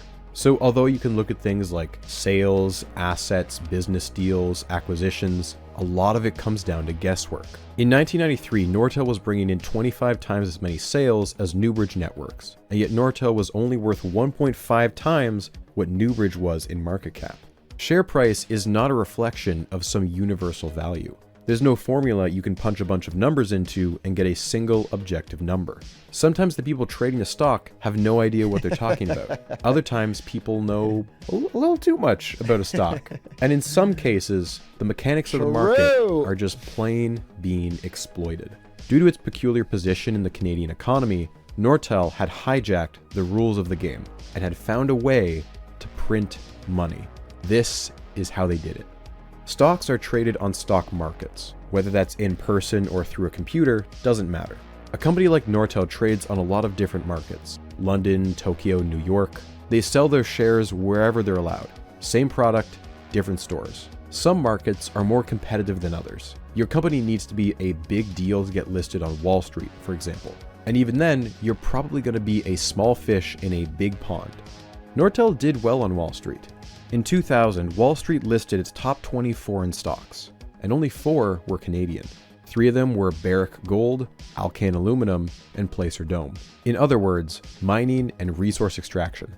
Nortel was the only tech stock. But where Nortel truly shined was in its home arena, back on Bay Street, at the Toronto Stock Exchange. TSE. On the TSE, Nortel was the MVP. First things first is the currency issue. Although Canadians often invest in American companies, every time we make a trade, we're taking a small hit due to the currency conversion, which can add up over time. But on top of that, Canada actually has laws that puts a cap on the percentage of foreign securities you can have in certain investments. Interesting. Mutual funds, RRSPs, you're generally capped to somewhere. Oh my God. So everyone's retirement had to hold a few bubbly stocks? Is that what you're telling me? That's so interesting. 20 to 30% for foreign stocks. These two factors explain why Canadians were biased towards Canadian stocks, but it doesn't explain why there was a sudden surge of investing in the year 2000. For that, we can look at two recent changes. The first was a change in pensions. I'm very sorry, I have to do this. This is actually necessary.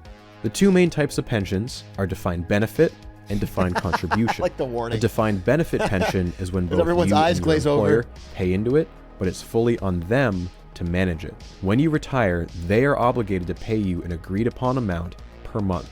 This is the type of pension that most Canadians had at this point. But by the late 90s, there is a big push to transition over to the other type of pension. In a defined contribution pension, you and your employer both still put money into it, but now it's on you to manage it. You are responsible for your money.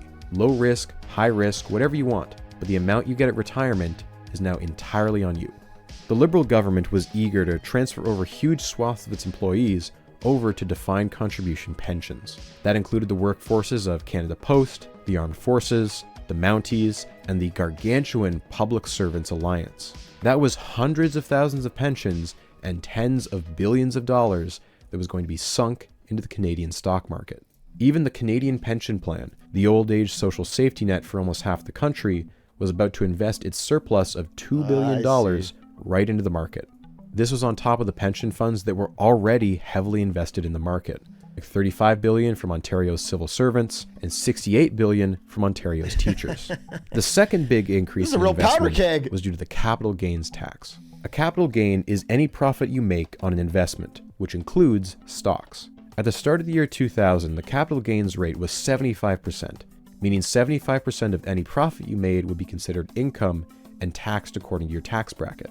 But by February, it had been lowered to 66% and then to 50% by October. Anytime the capital gains tax is lowered, it leads to a surge of new money flowing into the market. You saw the same thing happen in the US when they cut their capital gains rate in 1997. With more upside to potential trades, the average Joe was willing to try their hand at the stock market. And this was the late 90s too. Technology had made trading more accessible than ever before. In the olden days, if you wanted to invest, you had to go to a bank, get a broker, call them on the phone, and then tell them to make a trade for you. That's so passé. People were quitting their full-time jobs to sit at home on the computer and trade stocks on the internet. You can see here the beginnings of what might turn into a 2021 code. Canadians need to invest in Canada, so they invest in the latest big name, Nortel, which goes up in price, which then generates positive media coverage, and so on and so on. But we're just getting started here. The wheels are still firmly on this wagon. The last piece of the puzzle here is something called an index fund. Stock exchanges employ a lot of metrics, stats. It's useful to have just one number to track, an index, that represents how good the exchange is doing. Now, you've probably heard of the Dow Jones or the S&P 500. Essentially, they try to boil down the entire market into just the top 30 or 500 stocks. Some, like the Dow Jones, use what is called price weighting, where a company's fraction of the index is their market cap divided by the total number of shares. Others, like the S&P 500, use what is called float weighting. For a given stock, their contribution to the index considers both their total market cap as well as the total number of shares available to the general public. That's two variables.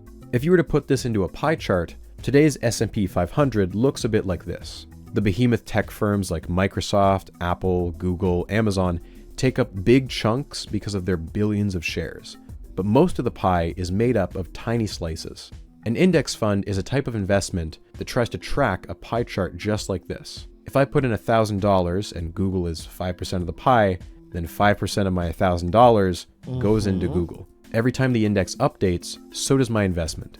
In the ultra-competitive market of the US, what if there were 3 companies that were each individually over 6%? And that combined they were about 20, so about a fifth of all money was going to just these 3 companies. That'd be fucking crazy. No one company has clear dominance, resulting in a nice and diversified portfolio. I won't see a huge chunk of money disappear if one company goes under. But what if you add a smaller, less competitive market? Could one company with a particularly massive number of shares take This is over so the interesting. index? I did not. This I like- is the TSE I'm 300. It's one index that I didn't combines the know this. performance of top The Canadian 300 portion of companies it. listed on the Toronto Stock Exchange. In October 1998, Nortel's share of the TSE 300 was less than 5%, lagging just behind its parent company, BCE. But by September of 1999, it had taken the top spot, grown to 8%. 1 month later, it was 10%. By November, it was 11%. And by the end of January, it would be 16%. Okay, I like what I'm saying. That is basically equivalent of what NVIDIA, Microsoft, and Apple are combined in the S&P 500 right now. That's crazy. For one company to be... That's a level of concentration that's so fucking absurd. It's so much risk for someone trying to get diversification. You're buying 300 stocks, but almost a fifth of everything is going into one. What is going on here? Well, for one, Nortel's share price is going up. But that's just one half of the picture. You see, Nortel's total share count was rapidly multiplying. Where had all these new shares come from? Normally, the number of shares a company has is fairly arbitrary.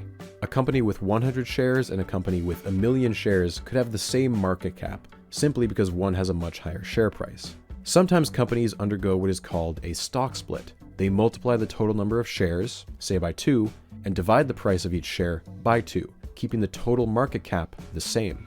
Nortel in its history had undergone 4 stock splits, 2 of them under John Roth, a fact he was happy to brag about. However, a stock split in a vacuum is neither a good nor a bad sign. It's just an attempt by a company to draw in new investors by making a single share more accessible.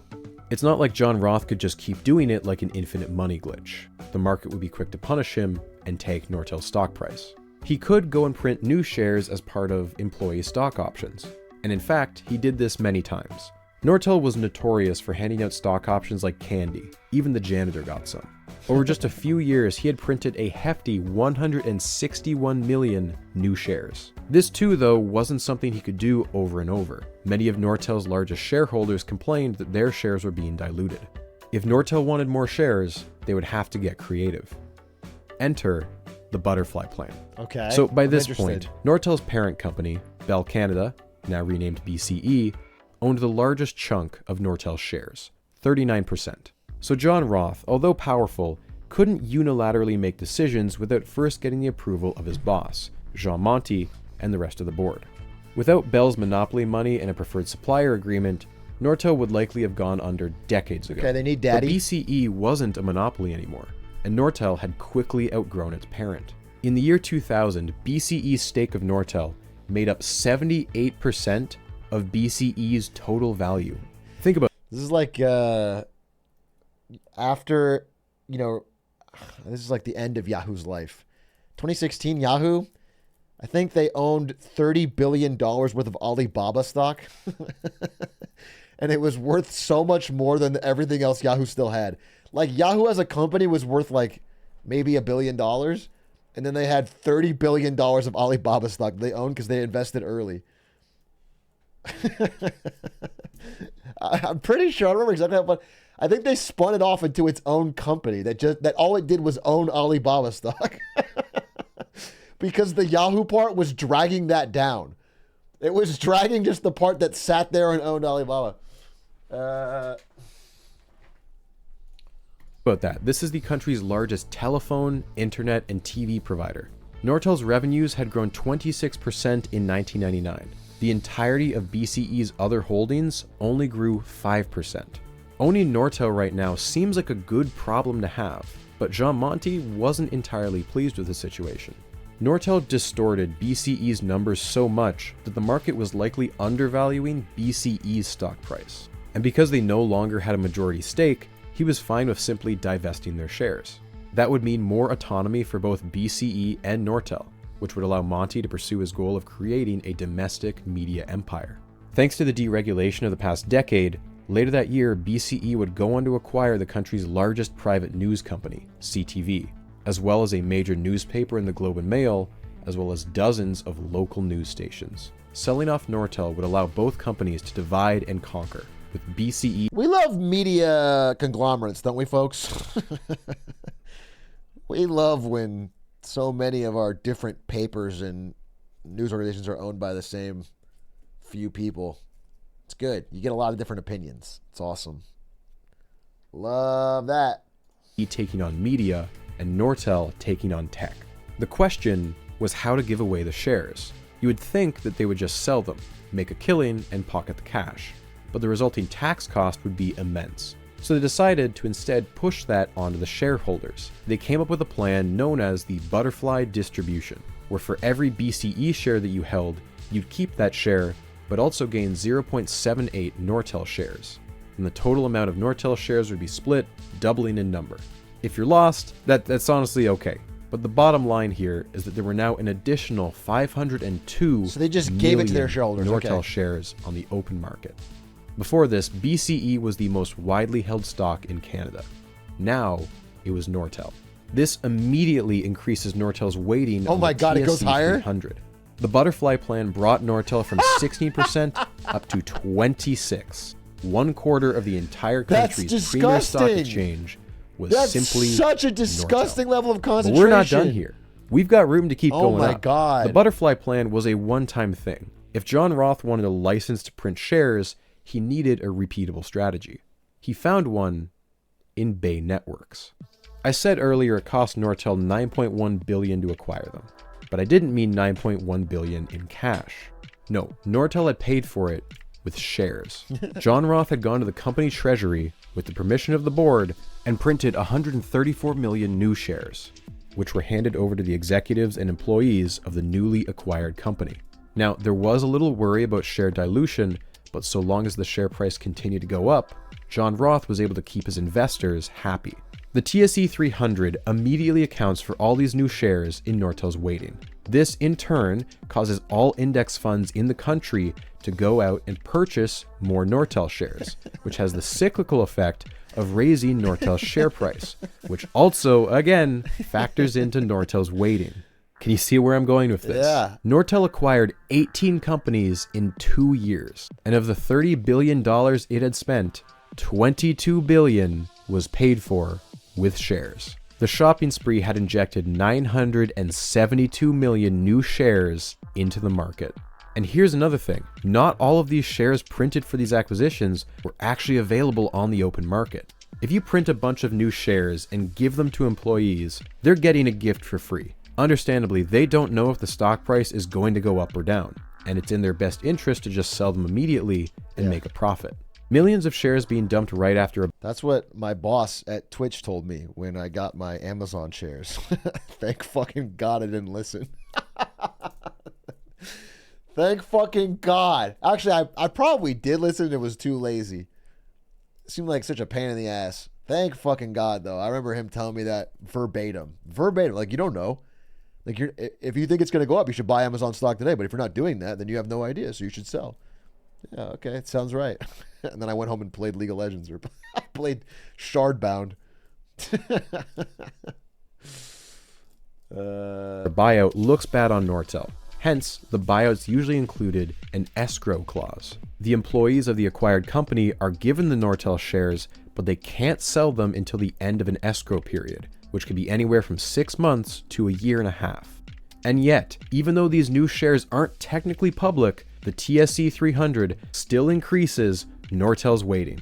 This triggers another round of index funds trying to buy shares, except there are fewer shares available to actually meet this new demand. This artificial scarcity drives Nortel's share price even higher, which in turn increases its weighting, and around we go.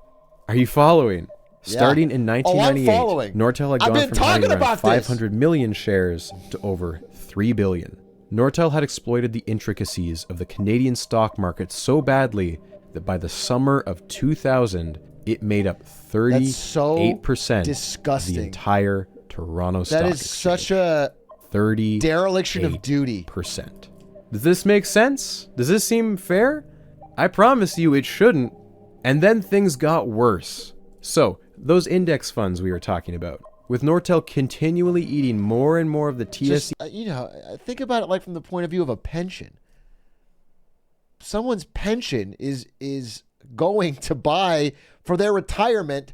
40% of the money they're putting in is going to one company at the peak of its value. That's not diversification at all. It's like that's the riskiest portfolio you can imagine.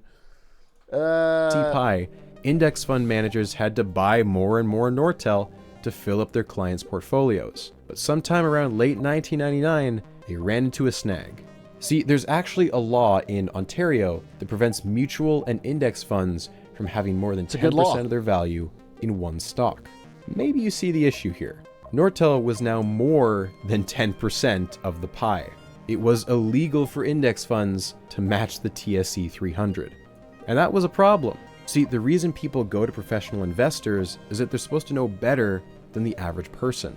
But with the market being anywhere from 15 to 25% Nortel, unless your investment manager was a savant or a psychic, there was no reliable way for them to outperform the market. Thanks to aggressive lobbying efforts, on January 28, 2000, the Ontario Securities Commission introduced what many people called the Nortel rule. Nortel was not explicitly named in this change, but it was the only company the rule impacted. Index funds were now allowed to go over the 10% cap. Mutual fund managers were out of luck, and they were still stuck at 10. The TSE 300 throughout most of the year 2000 was mockingly called the Nortel Index, because all it really told you was whether or not Nortel had a good day or not. At some point, you would think that someone in charge would step in and say, hey, this is kind of like passing a law where you don't have to wear a seatbelt if the car is a convertible and you have the roof down. Safety regulations are optional so long as you're trying to do something cool. That is a base law. But no. Remember the Canadian pension plan? There you go. 80% of it was an index fund tracking the TSE 300. That's where retirement funds, pensions, personal portfolios all over the country were packed to the gills with Nortel. Canadians were bombarded with Nortel everywhere they looked. It was on the news, it was in commercials. Maybe they knew about it because their uncle worked there, and his stock plan was paying for his new kitchen. Or maybe their buddy made $3K off of Nortel thanks to a good trade the other week. Now they've got FOMO. They want to get in on the bandwagon too.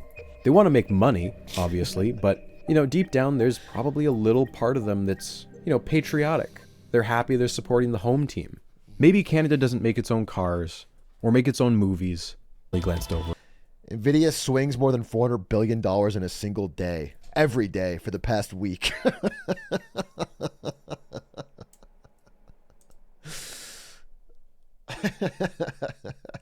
But have your moment, Ken. It's a different time.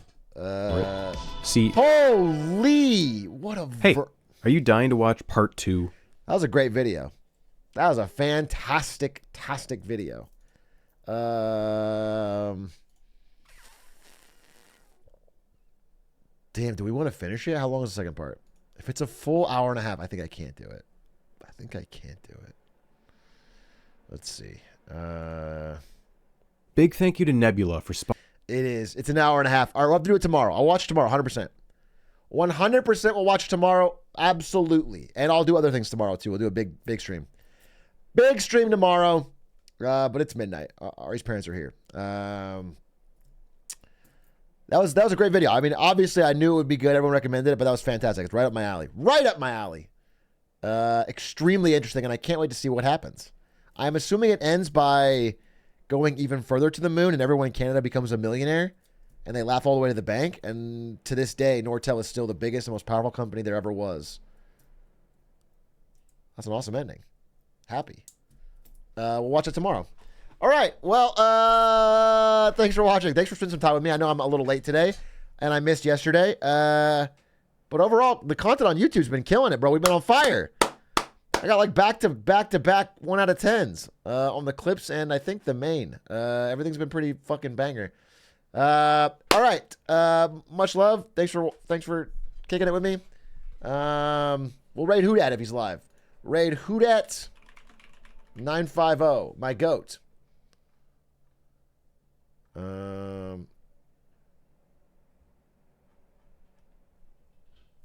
Sevens. Thanks to all the non-Americans for sticking around for all of us, our America Pill Day about the Olympics. And talk to you soon. Bye. I think now we are going to watch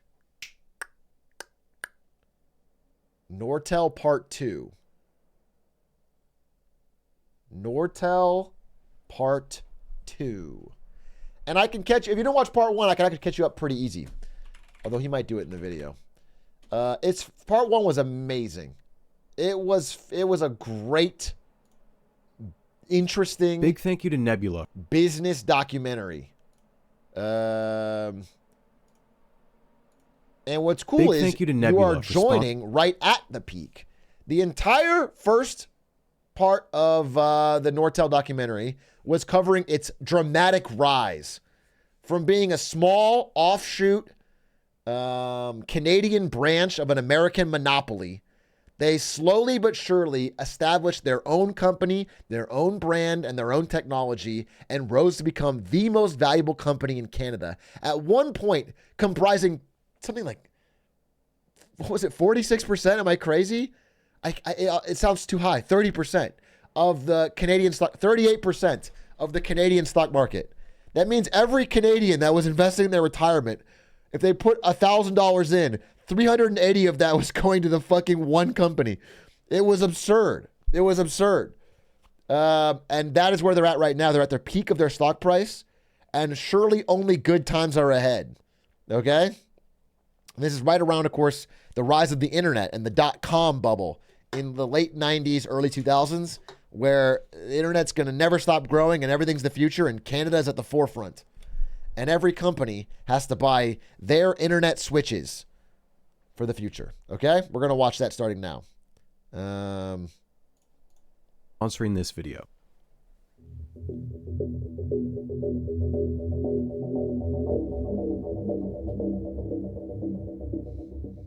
When the Edmund Fitzgerald launched in 1958, it was the largest ship to sail on the Great Lakes, just 1 foot below the maximum allowed length of 730.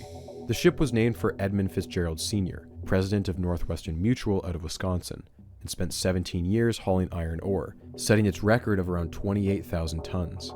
Because of its imposing size, recognizable colors, and the music it played over its speakers, the boat became a local legend on both sides of the US-Canada border, and earned it the nickname the Titanic of the Great Lakes. That's not a nickname you want. During its history, as a boat.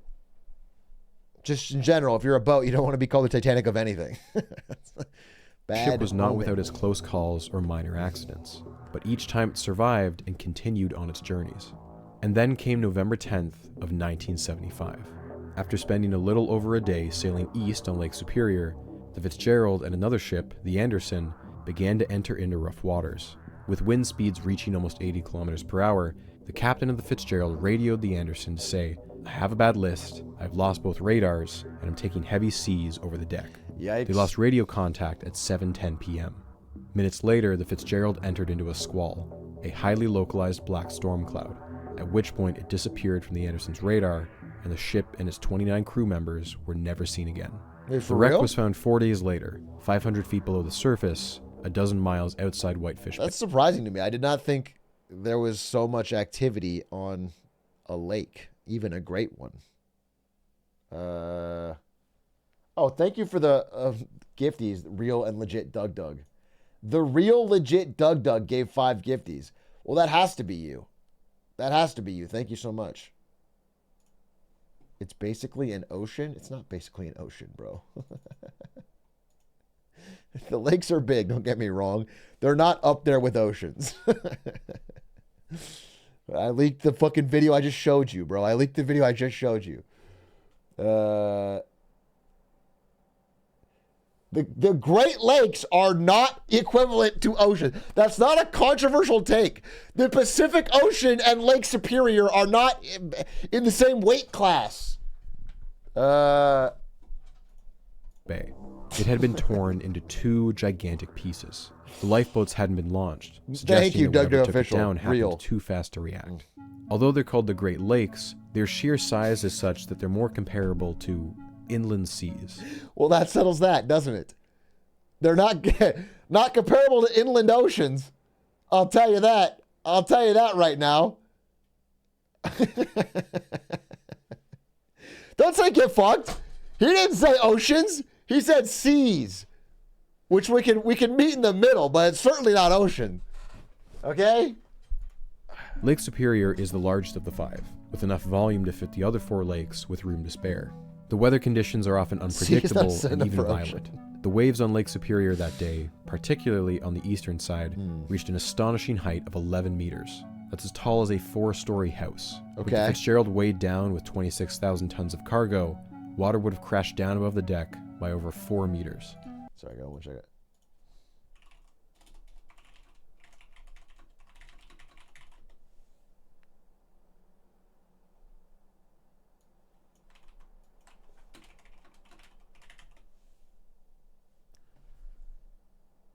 The largest recorded wave on an ocean, a real ocean, is 18 meters. Just interesting. Interesting that like these paltry waves are like even considered scary. It's like mostly, it seems very lake sized. And although it's exceedingly rare, if the air pressure system was just right, a rapid frenzy of wind can generate a rogue wave over twice the height of the surrounding crests, a column of water so imposing that it would register on a ship's radar. The exact mechanics of the sinking to this day are unknown and widely disputed. Even the famous Gordon Lightfoot song captures the multiple possibilities with this lyric. They might have split up, or they might have capsized. They may have broke deep and took water. What exactly sank the Edmund Fitzgerald is a mystery that will never have just one satisfying answer. The best we can do is to analyze the wreckage and make our guesses.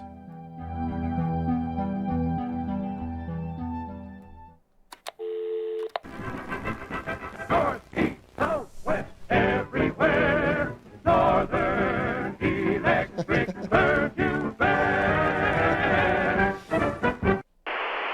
In April 1999, Nortel's general counsel, Clive Allen, dropped a bit of a bomb during a roadshow in Ohio. Now, Allen was set to retire in just over a month, and allegedly thought that his remarks would stay within his relatively small audience. He said that Nortel and other tech firms, quote, owe no allegiance to Canada, Yikes. and alluded that Nortel may be considering a move to the States, unless the feds slashed its tax rates. Just because we were born there doesn't mean we'll remain there. Canadians shouldn't feel they own us. The comments from Allen were not well received by Canadians. One 72-year-old shareholder said... This is how every fucking corporation thinks, though, you know? Fucking Apple's headquartered in fucking Ireland. They're all fucking moving tax havens. His remarks were gratuitous and nasty, and that nowadays everybody just thinks of themselves. I feel what Allen said was very offensive. Nortel may not owe allegiance to Canada in a legal sense, but it certainly benefited from its close ties to Canada. It was collaborations with the National Research Council and grants and loans from the government that helped kickstart the microelectronics boom in Ottawa, and Nortel had enjoyed years of R&D tax credits. Yeah. One estimate in 1993 pegged the total tax credits at around $880 million, and it would be well over $1 billion by Y2K. NAFTA was supposed to have evened the playing field, give Canada a chance to expand into the US. But between 1985 and 2002, there have been roughly 10,000 foreign takeovers of Canadian companies, 6,400 of which were by US companies. 97% of the $140 billion Canadian that had flowed into the country had been spent on foreign takeovers. Was Canada open for business, or was it up for sale? And now the one Canadian company that had broken that cycle was talking about abandoning them. No one wanted a repeat of the Quebec Nordiques moving to Colorado, only to go on to win the championship the very next year. The very idea that Nortel would move down south was... I don't know shit about hockey, but I assume that's a fucking hockey team going to Colorado and then finally winning. That's very funny. Insulting, but not unprecedented. 50% of Nortel's sales were in the US, compared to just 10% in Canada. The majority of its employees were now American. The recession years under Jean Monty had seen their fair share of Canadian plant closures and relocations. Bramalea, London, Amherst, Canada saw a quarter of its workforce cut, many of them unionized, in favor of the cheaper labor available in countries like Mexico and China. And since '97, Nortel had been spending less and less money on political donations in Canada, instead sending more money to Democrats and Republicans with each passing year. Well, that's good. Following the controversial comments, John Roth had to go into damage control mode, saying that Allen, quote, communicated very poorly and was not authorized to speak on behalf of the company. Instead, John Roth tried to reframe the issue. Well, the big issue is that there's a huge incentive for basically people in the upper income. And a lot of our jobs that we have in Nortel basically pay very well. And there's a huge tax differential now between the take-home pay that somebody would experience if they had that job performed in Canada versus they performed the job in the United States. And I think the government really has to pay attention to the fact that a lot of upper income jobs are moving to the U.S. And this is going to reduce the Canadian tax base in time and is going to basically impact the standard of living that we all enjoy here in Canada. This wasn't about Nortel leaving to the US, but instead that Nortel was losing its best and brightest to US companies. On average, one Nortel manager a week was being poached by a US company in the year 2000. One Nortel executive was approached midway through his vacation in Greece and was flown out to Silicon Valley that day. They also offered to have his wife flown out so she could view a selection of hand-picked houses and see the various school districts. It doesn't matter that you work for the richest tech company in Canada. US tech has unfathomably deep pockets. One Silicon Valley recruiter explained it like this: optical networking equipment is not something a couple of guys in a garage can create overnight. There is no one in the valley who knows how to do optical transport. We have to import all our guys. Canadian engineers were being offered huge raises, stock options, and yes, even hockey tickets. That last one does sound like a sweet deal on paper, but keep in mind the hockey team was probably the San Jose Sharks. Bro, there's so many people on NVIDIA that love the Sharks. I can't get into it. There would be guys. I remember this. I'm not gonna say his name, but he's high up at NVIDIA. He would always show up in the Sharks gear. See that? You catch that Sharks game? No, I didn't. I missed this one. I didn't catch that one.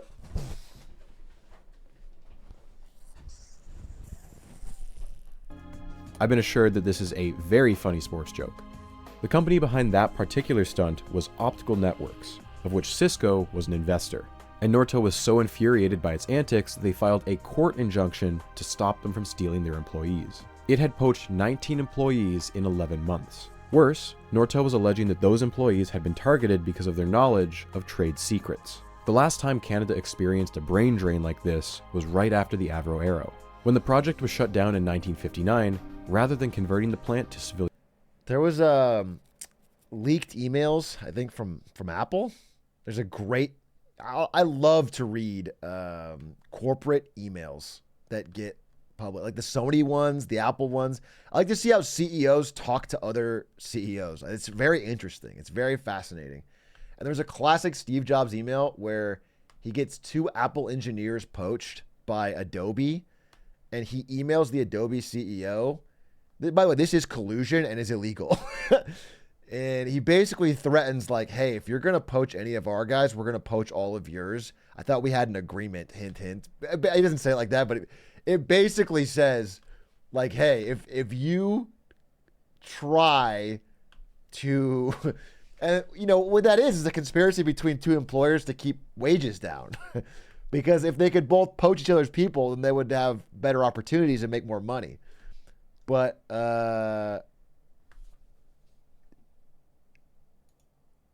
yeah, he says one of our policies is going to have to change. Let me know who.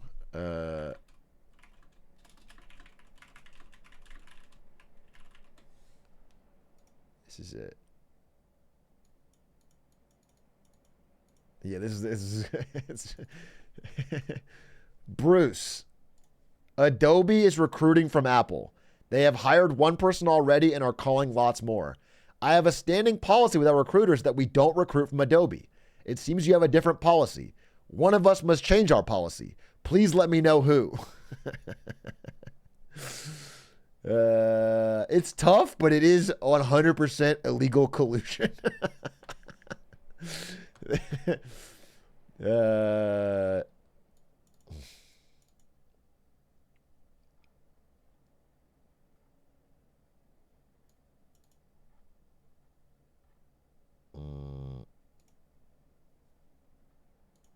Okay. Aircraft, 14,000. What makes illegal collusion? Adobe and Apple agreeing to not give offers to each other's employees is a way of keeping the market for those employees down, making their wages lower. They should not be able to collude at all as competitors. They should 100% be out in an open market for employee talent that makes the wages rise up to whatever their demand is. The reason they do this, the reason Apple will be mad about this, is because it causes their salaries to go up.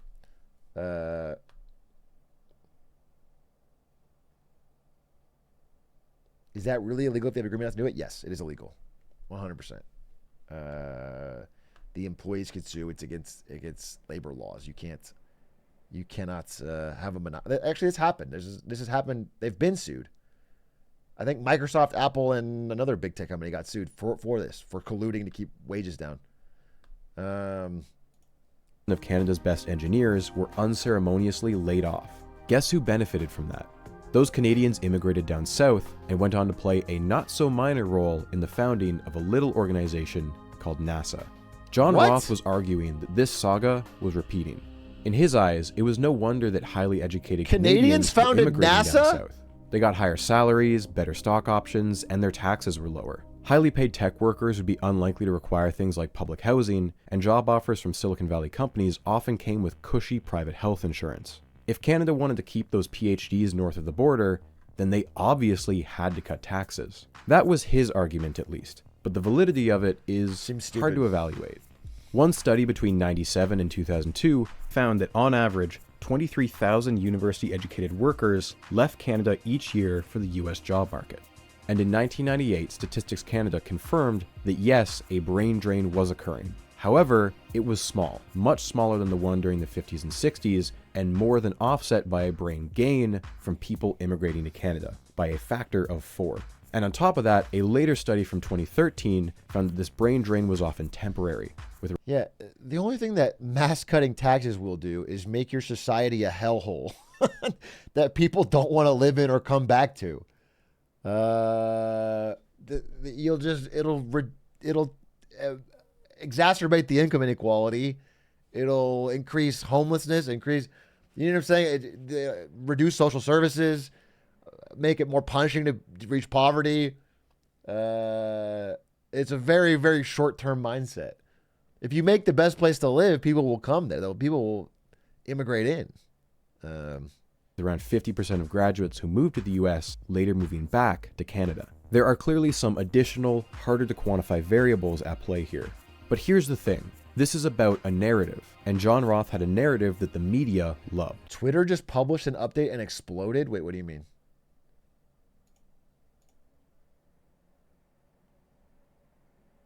Wow. That's working. It took a while to load. It's taking a really long time to load, but it's working. Didn't explode. Don't lie, bro. You're fucking with my vibe.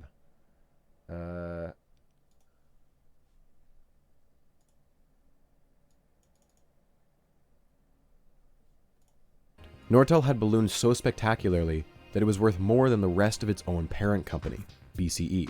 His quotes were being published every other week in newspapers. Wait, it's actually broken? I mean, I just loaded it. Let's check.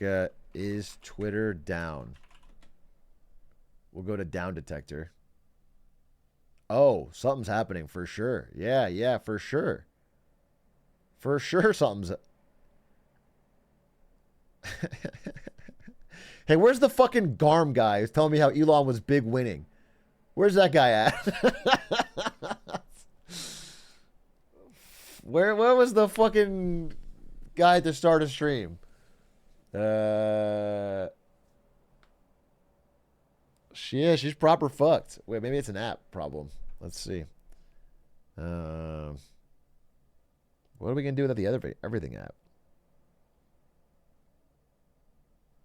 Dude, why wouldn't I want to spend $100 million on ads here? Yeah, my app's not working. Huh. Interesting.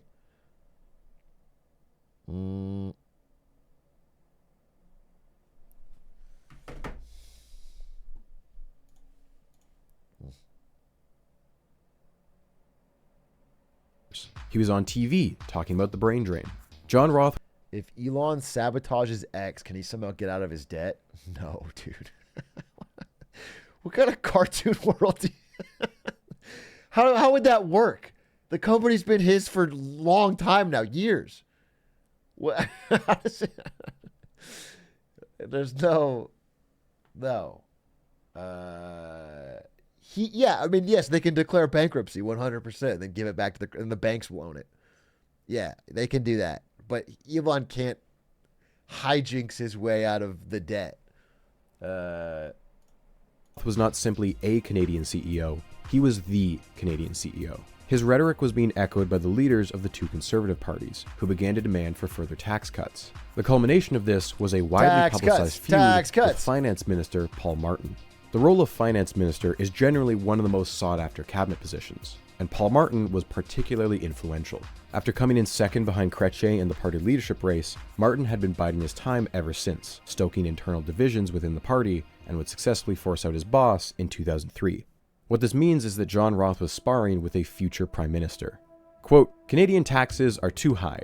They are driving out top talent, the Gretzkys of high tech. And Martin would hit back. So Canadian pilled. To bring Wayne Gretzky in every conversation. Do I believe that some people leave Canada and that these are the kind of people we should not lose? Yes.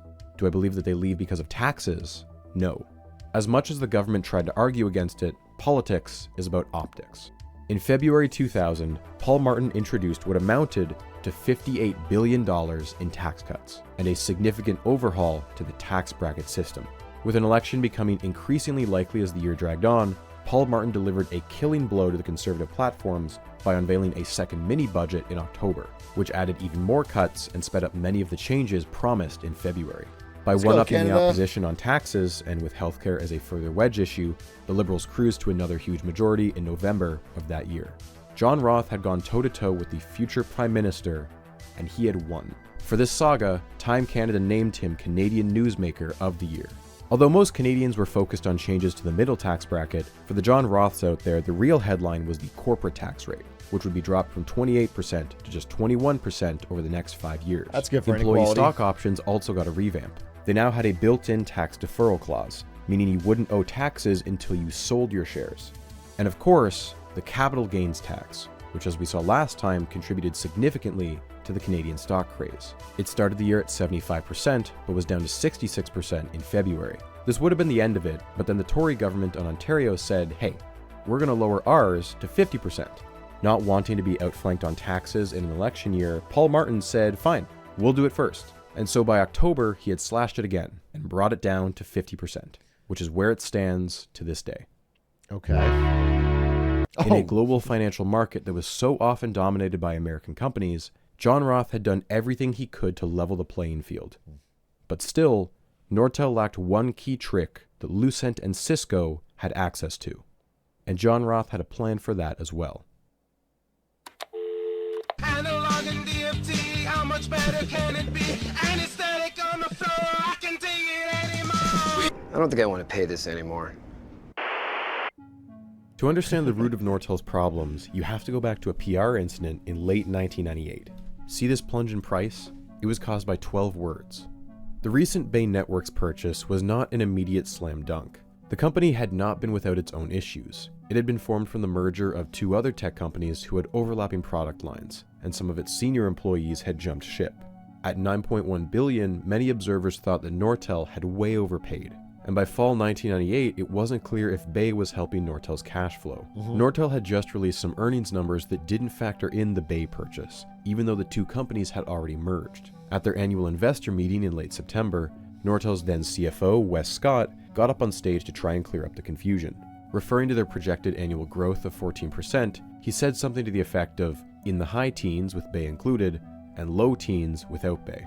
Technically, this was not new information, and yet he hadn't even finished his sentence and a room of 500 people had entirely vacated. All the analysts had left to tell anyone who would listen to cash out of Nortel and to do it fast. In the days that followed, Nortel lost 20% or $9 billion Canadian in Buy the value. dip! Since announcing the Bay purchase, they were down by 50%. One audience member remarked, it was only 12 words. That works out to $750 million per word. It was a hard lesson for Nortel. This stock price crater had undone basically all the gains that had been made under John Roth's tenure as CEO. I remember at NVIDIA, when crypto first crashed, this is before AI was really talked about, and it was just a GPU company. It was like maybe my first year there, maybe a second, and all the GPUs were sold out because of crypto, and so everything was selling like fucking gangbusters, and all the earnings reports were good, and the stock. It's been split so many times the number doesn't matter, but it was like 300, you know. And then the crypto bubble burst the first time before it came back, and there started to be a ton of GPUs piling up as like used in secondhand, and the next earning wasn't so good, and the stock dropped 50% like that, like fucking insta.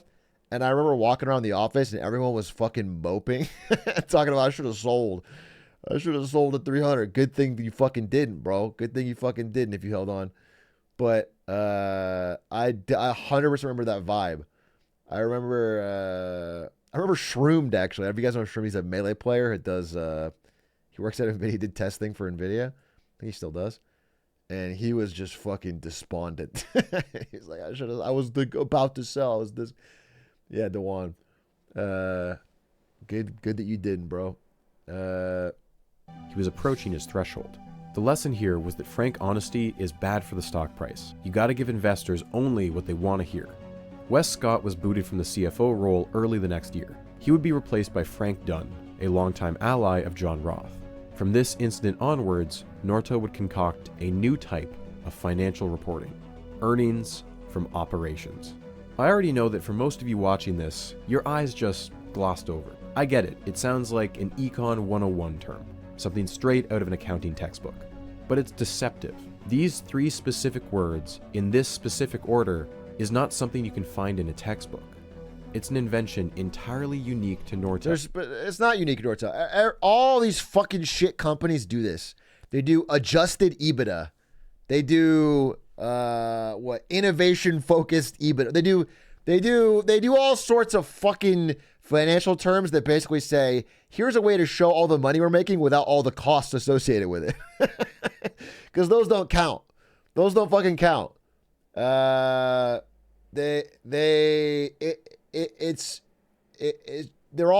a million different terms that they've all used. They've always found fancy ways to say it. It's always just a way to say we're making money and ignore our costs, because often their costs are greater than what they made. Often it's a bad business. It doesn't work, but they don't want to count that, you know? It'll be like, let's say you start a fucking pizza delivery robot company or whatever, and you do sell, I don't know, $500,000 worth of pizzas. You would be like, wow, look at this growth number. We sold 200,000 last year, 500,000 this year. But what you take out of your report is that you spent, $1 million and then $2 million on marketing just to get that much, because people don't want to fucking do it. So you have to you have to do these promotions and deals, and that's what it is like. It's all ways of trying to show growth while ignoring the fact that your costs are rising at a higher level. The only thing that really, there's a lot of things that you can look at, but the best thing, the most pure thing to look at is free cash flow. Free cash flow. What actual cash is coming in left over after everything? If you can look at free cash flow and that's growing, almost always the company's doing good. Almost always. Free cash flow is what you want to look at. A smokescreen that hid just how bad things were from investors. So there's this thing in the US called GAAP, he's going to explain it. Right? Generally Accepted Accounting Principles. Essentially, a big group of accountants, the FASB, come together and make a set of standardized rules for reporting a company's finances. It makes it so you can compare different companies on a level playing field and helps investors make informed decisions. It's not technically a law, but if you're a publicly traded company, the SEC can issue fines if you don't follow GAAP, and even private companies tend to follow it so they can get loans from banks. Now, Canada at this time had its own version of GAAP. Crap. Nortel, which was owned by a Canadian parent company at the time, was required to follow Canadian GAAP, which was frustrating for Nortel because it meant they couldn't take advantage of the highly controversial Opinion 16, aka the pooling rule. When you buy a company, you're paying for two types of assets, does he do it? tangibles and intangibles. Tangible assets would be physical stuff, like offices, factories, equipment, employees, stuff that has a clear dollar value. The intangibles, though, are harder to quantify. This might be brand recognition, customer relationships, or in this new exciting .com era, the future potential of R&D. If I buy a company for $10 million, but they only have $3 million in tangible assets, that means I paid a premium of $7 million. This premium is called goodwill, and goodwill has to be recognized on your balance sheet, subtracting from your revenues as a rapidly depreciating asset. Here's where the controversy comes in. Way back in 1970, the FSAB had drafted Opinion 16, a rule that dictated how companies report expenses after a merger. When two companies of equal size merge together, say Exxon and Mobil, they take all their shares and combine them into one big pool. The assets have been combined, no money has traded hands, and so it doesn't count as goodwill. However, by the 90s, corporations realized that the pooling rule could be abused. It didn't just work for a merger of two equals. It could be applied to one company buying another. A big company prints new shares and swaps them with the employees of the small one. There is no pooling taking place here. Shares have traded hands. But because those employees were now part of the big company, the pooling rule technically applied. As long as you paid with shares instead of cash, the pooling rule effectively made the acquisition free. It was like goodwill never existed. Now, the FSAB wasn't dumb. They realized what was happening and wanted to scrap pooling as early as 1996. The problem was that they faced intense lobbying efforts. I wonder, I thought cash was part of it, but I don't remember. Was the Amazon acquisition of Twitch all stock? I do know that all of our Twitch shares got swapped for Amazon shares. 1-to-1, by the way. That was the come up with a cinch. But I don't remember if there was cash involved.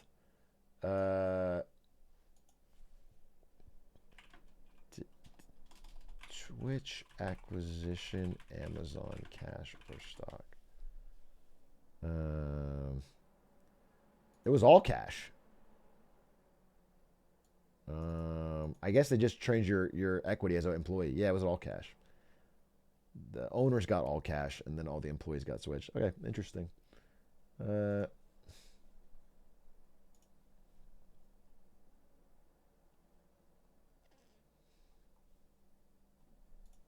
From tech companies, who sunk millions into the pockets of Republicans and Democrats, particularly in California. The tech sector sunk around $40 billion in political contributions in just the year 2000. Despite this, the FASB continued to fight back, and eventually managed to get the pooling rule scrapped, a change that would take effect on January 1st of 2002.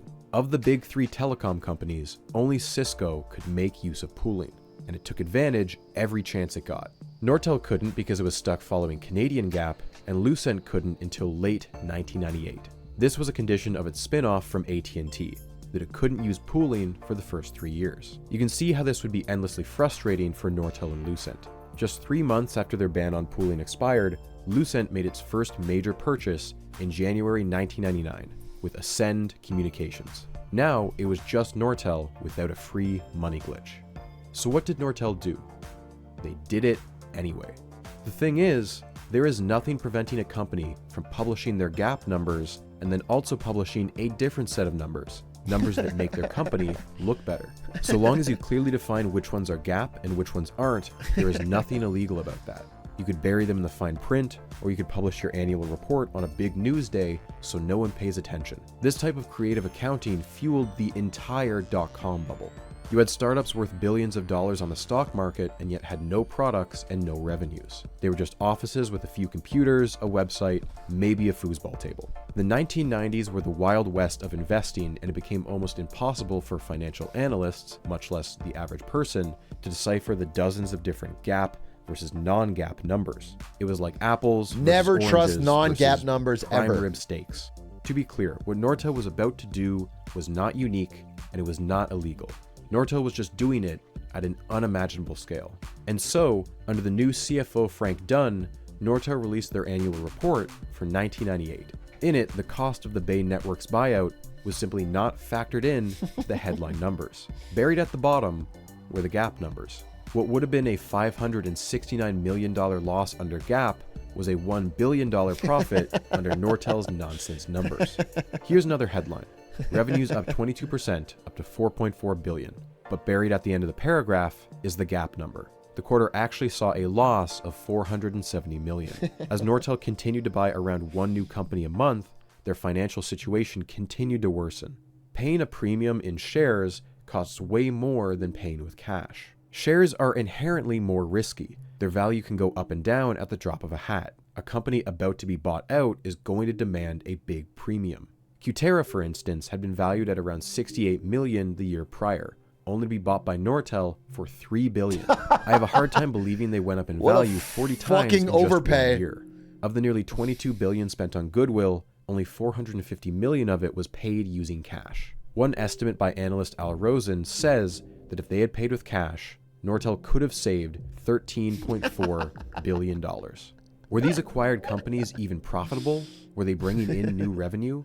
Nortel made it impossible to tell. They weren't kept as distinct subsidiaries. They were absorbed in the existing corporate structure. Their revenues all mixed together in an opaque sludge. And the acquisitions were hardly efficient. Many product lines overlapped. Nortel now had 2, maybe 3 divisions working on competing products. Of course, all of this doesn't matter so long as the stock price goes up. As we saw earlier, Nortel's already distorted presence on the Toronto Stock Exchange allowed it to exploit these buyouts to further inflate its share price. As long as the stock stayed steady and the orders from customers kept coming in, they would never feel the cost of those acquisitions. And here's the kicker. Executive bonuses weren't paid according to GAAP numbers. They were paid according to Nortel's custom accounting. By selling his shares in August 2000, John Roth cashed out for $36 million. Interesting. What a good time to cash out. I wonder if he had any knowledge of the underlying unhealth of the business when he did that. Go by his yearly salary, it would have taken him 30 years to earn what he had just made in 1 day of trading. In the 4 years he was CEO of Nortel, he raked in around $130 million. And during his 4 years as Nortel's CEO, Nortel hadn't posted a single profit. It's just defrauding massive amounts. I gather the results might have This been... guy's actually based. All he did was defraud all of Canada. He defrauded every average Canadian citizen out of a little bit of their money so he could get rich and his friends could get rich.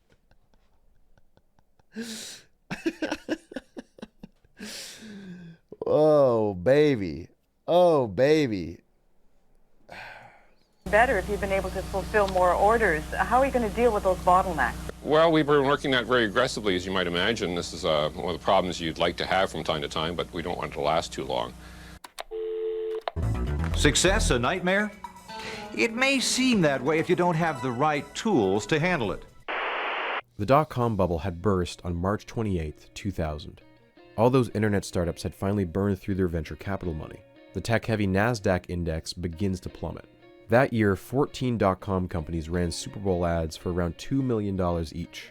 And later that year, 2/3 of those same companies went bankrupt. The business models never took off, and only the most hardened players, the Amazons, the eBays, managed to stick around. Logically, you would think that when the... If you ever want to read a good business piece of writing, go read Jeff Bezos' shareholder letter to Amazon shareholders in 2001. It starts off with just one word, ouch. They lost 90% of their value in like 3 weeks. It's it's really good. It's very strong. It's like a very refocusing on the core. I don't know. It's good. It's good business writing. When the dot-com bubble burst, the telecom bubble would immediately follow. But that's not quite what happened. Just because a bunch of California yuppies in their parents' garages couldn't put together a business plan doesn't mean the sky is falling. The Nortels, the Ciscos, the Lucents were planning for the future here. Just like the race to build the early cross-continental railroads, this was a race to install the world's fiber optic networks. If you build it, they will come. People were still going to need the internet. The three-way race continued well into the summer. By July, there were rumors of yet another massive buyout. Nortel was in talks to acquire Corning. Corning is the company when it comes to glass. They were the ones who made the glass for Thomas Why Edison's would light bulb. Nortel buy These Corning? days, they were known for mass producing the thin strands of glass used to transmit binary laser pulses. fiber optic cables. The magnitude of this deal cannot be $100 billion. overstated. It wasn't meant to be, however. Rumors of the deal caused Nortel's stock price to rocket up even higher, causing Corning's investors to panic, and the deal was abandoned. This is the absolute peak that Nortel will reach, $124.50. They will never get back above this line. Go ahead and take in the view, because it will only last a few weeks. Nortel had spent the past year as the darling of the Canadian stock market, but if you go looking... Love the guys right here, who fucking saw the buying opportunity. Everyone right here said, wait, whoa, discount, cha-ching. I'm the smart investor. When there's blood in the streets, I buy. I am genius. I am very smart. Nortel had spent the past year as the darling of the Canadian stock market, but if you go looking for them, you can find a handful of Nortel skeptics who predicted the inevitable fall with stunning accuracy. Al Rosen had been one of the first to raise the alarm bell on the earnings from operations nonsense, and he advised his clients to stay well away from Nortel. Ross Healy was notable for going on live TV and predicting a drop to $8 per share by September. Good call. But it was Paul Sagawa who truly understood the danger that Nortel was in. He had spent months talking to dozens of telecom companies, asking anyone who would pick up the phone. The answers he got didn't just spell doom and gloom for Nortel, it predicted a black cloud for the entire telecom sector in 2001.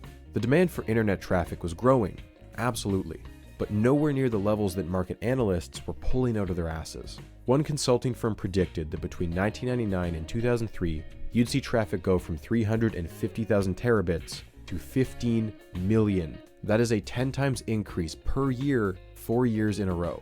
Author Douglas Hunter points out that the telecom industry was a near perfect analog to the race between British railway companies in the early 1800s. Companies often ran parallel tracks to the same destinations, but there simply weren't enough passengers to use all of them. What happened next was mass bankruptcy and consolidation of the rail industry into just a few powerful players. So it happened with this big world-changing technology, the railroad. It happened with this big world-changing technology, the internet. There's no possible way. It's different now, right? AI is so different. There's no way that humans would follow the exact same pattern where we get overexcited at the first signs of the technology and rapidly overinvest and overinflate the value, and then eventually only the good operators emerge on top after a turbulent time in the market. We learned our lesson. We're smarter now. Nortel was still the darling of Bay and Wall Street, but its detractors had begun to knock a few dollars off its share price by the fall.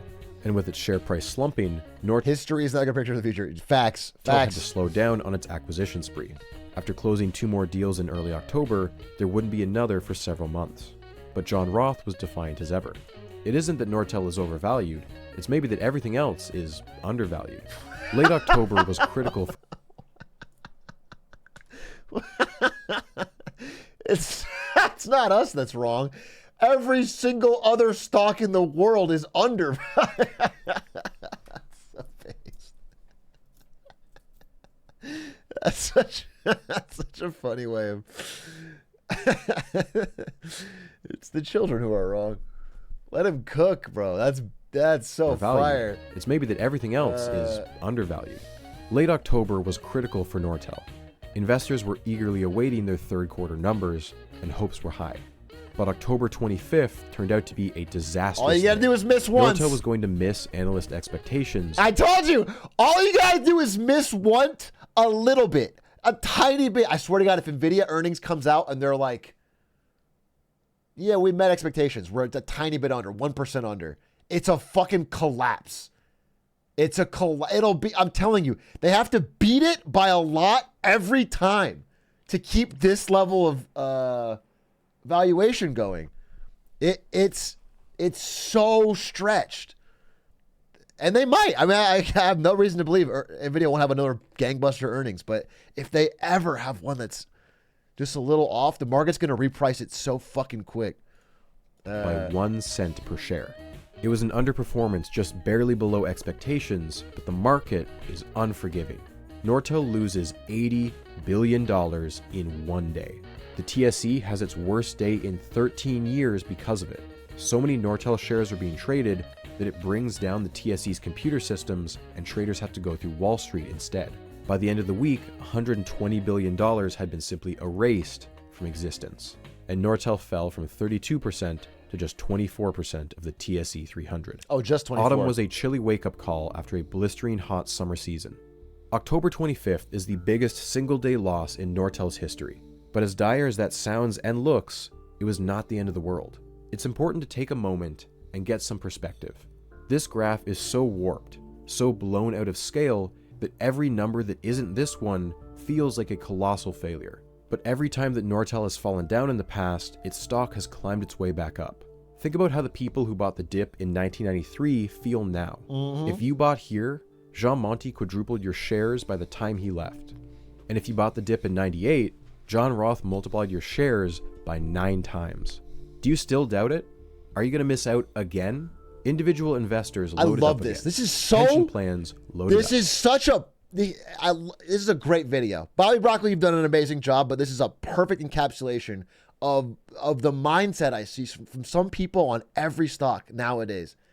On every single stock, they're just so convinced that there's not a chance that some companies go down and stay down. That every dip must be bought, that everything will buy back.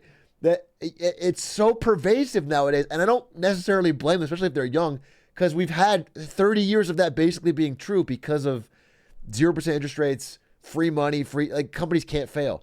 But in an environment where that's different, it's going to be a wake-up call. Some people are going to be left holding some bad cards. I know it for a fact.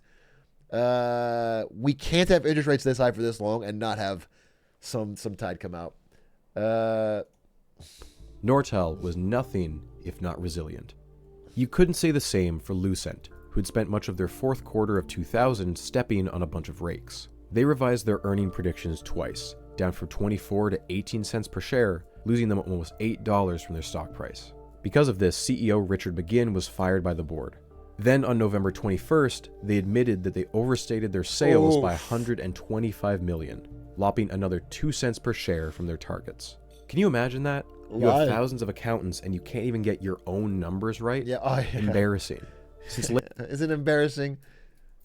We don't think there was a little bit of a nudge to to make the numbers plausibly deniable a little better. Late September, it had lost. Susan Wojcicki died?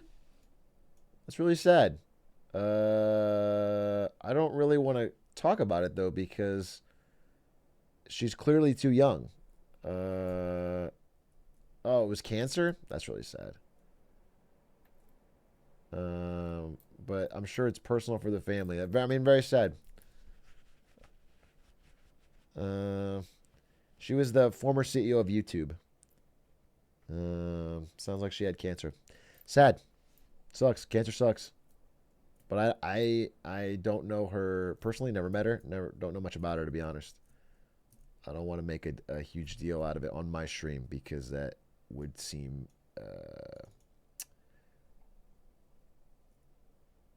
I think in poor taste. I'll finish the video. But I feel bad for her and her family. It's 56% of its value, dragging down Nortel and Cisco with it. During the same period, Nortel was down 48% and Cisco 36%. It was bad news for all telecom companies, but Lucent had fallen a long way since their record-setting IPO. It had tried to grow too much, too fast. All those companies it had gobbled up to compete with Nortel and Cisco were being ejected again. It had spun off 2 major divisions as Avaya and Azure Systems. Nortel was smugly watching by as Lucent tripped over its own feet. If this was still a race, it was now only between Nortel and Cisco.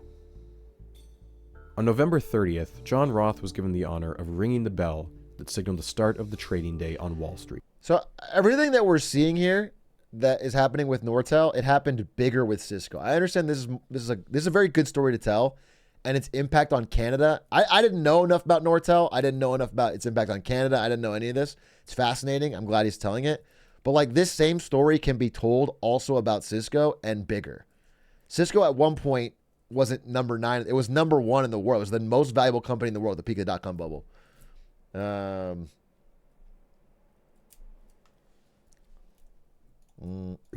Although it tends to be an honor given to American CEOs, that day it was Nortel's 25th anniversary of being listed on Wall Street.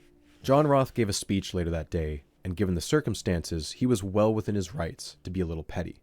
Quote, "We grew 40% this year. We'll grow 30 to 35% next year. A lot of people would like to have that problem. Nortel does not have a problem." This infamous quote would haunt Nortel for years to come.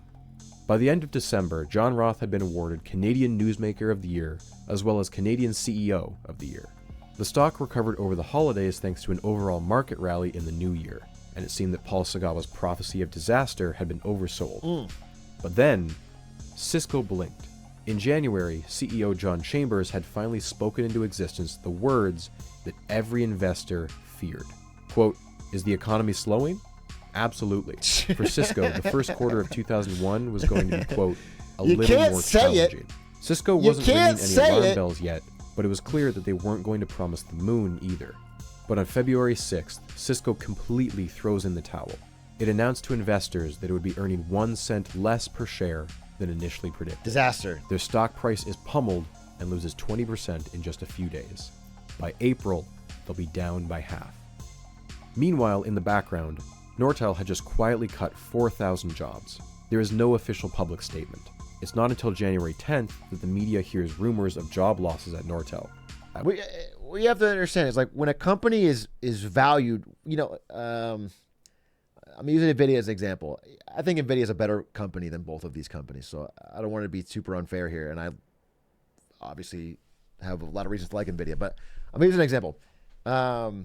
When a company is valued at $3 trillion like NVIDIA is, but only has earnings, you know, only revenue of a few billion, like way, way lower, it's because the market is pricing in so much future growth. So these tiny 1 cent losses aren't about or 1 cent under expectations. It's because it shows a growth line that is flattening or even going down. And everyone had been predicting, you know, like they draw it out like this. Go to paint. You know, it's like, this is what the market is predicting for growth. You know, whoa, like this. But if you're telling me that your expectations are like, you know, it's like this, and that's when they announce that, you know, it's 1 cent less. Then suddenly the hockey stick doesn't look so vertical. Suddenly it's like, oh, it could even be like this, or, you know, then all of a sudden all of this area that's been priced into the stock gets lopped off all at once. This all gets removed instantly because all this future value that everyone thought was happening. That's why. So it's not like that one quarterly report matters. It's just that it's a signal that to the market that, oh wait, the growth is over, that we're at the top of the curve and not like the middle of this giant hockey stick. Sorry, I'm not a good artist, but hopefully that made sense. At which point, Nortel unleashes a PR offensive. Any sales deal or new customer was broadcasted by the PR team. Didn't matter how small the deal was, any good news was championed like a monumental saving grace. To quote analyst Ross Healy, it was like the Hudson's Bay Company reporting the sale of every 31-inch television set. There was so much good news pouring out that bad news had no room to breathe. Then for good measure, a Nortel spokesperson says the reporting of layoffs is exaggerated. You see, they're cutting jobs in slower divisions so that they can hire more in faster growing divisions. If you think about it, by the end of the year... This is happening now at a lot of companies. I don't want to spoil Monday, but the companies are saying the same thing right now.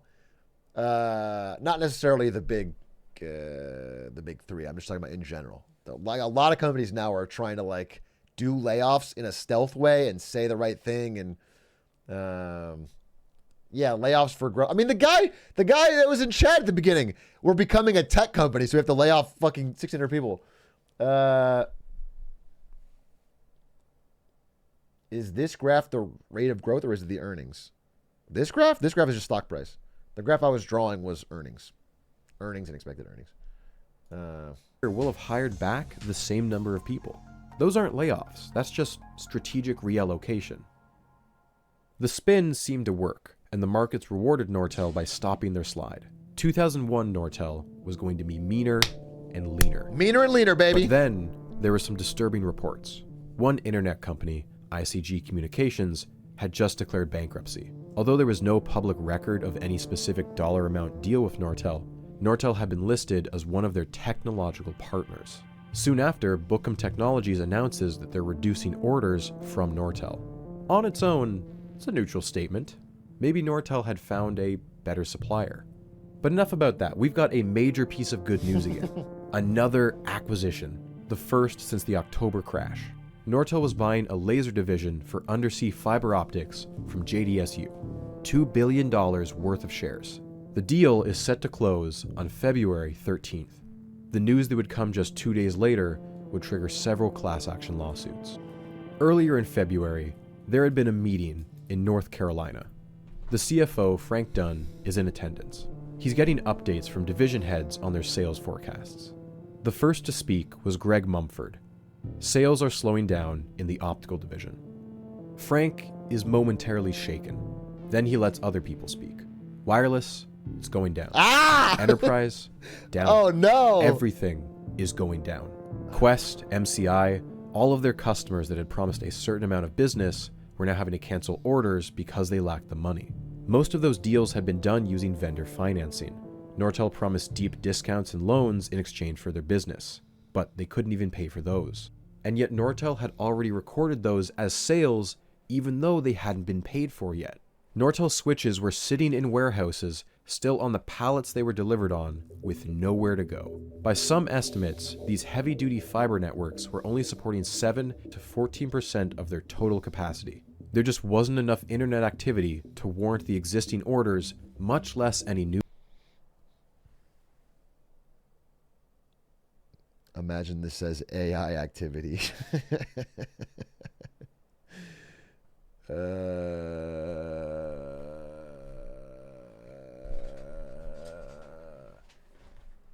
Because we sure are spending a fucking lot of money. A lot of CapEx from a lot of companies. Trillions on AI data centers. I sure hope that every fucking American and every company is going to start using it for profitable reasons. New ones. Nortel was about to drive off a cliff. Scratch that. They had run off the cliff months ago. This was the moment where Wile E. Coyote looks down and he realizes he's about to fall. Stunned silence in the board. My new laptop has a dedicated AI button. What the fuck am I supposed to use it for? You really? Your laptop has a dedicated AI button? What does it do? Is it Copilot? It's kind of interesting.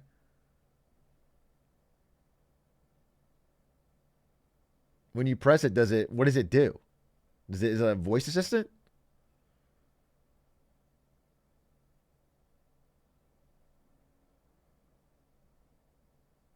It's like a clippy button.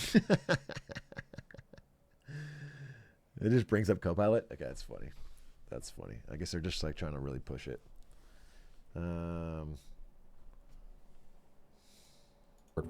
How had they missed this? How had no one... It automatically buys NVIDIA stock. Every time you press the fucking button, it buys Apple, Microsoft, NVIDIA, Google. Seen this coming. In reality, lower-level managers in Nortel had known about this problem for months. In San Diego, September 2000, Tim Dempsey, an HR exec, was running a leadership workshop. All of the managers are pulling him towards their table and begging him to listen. You gotta tell John. Tell John what exactly? The marketing numbers aren't real. What's fake exactly?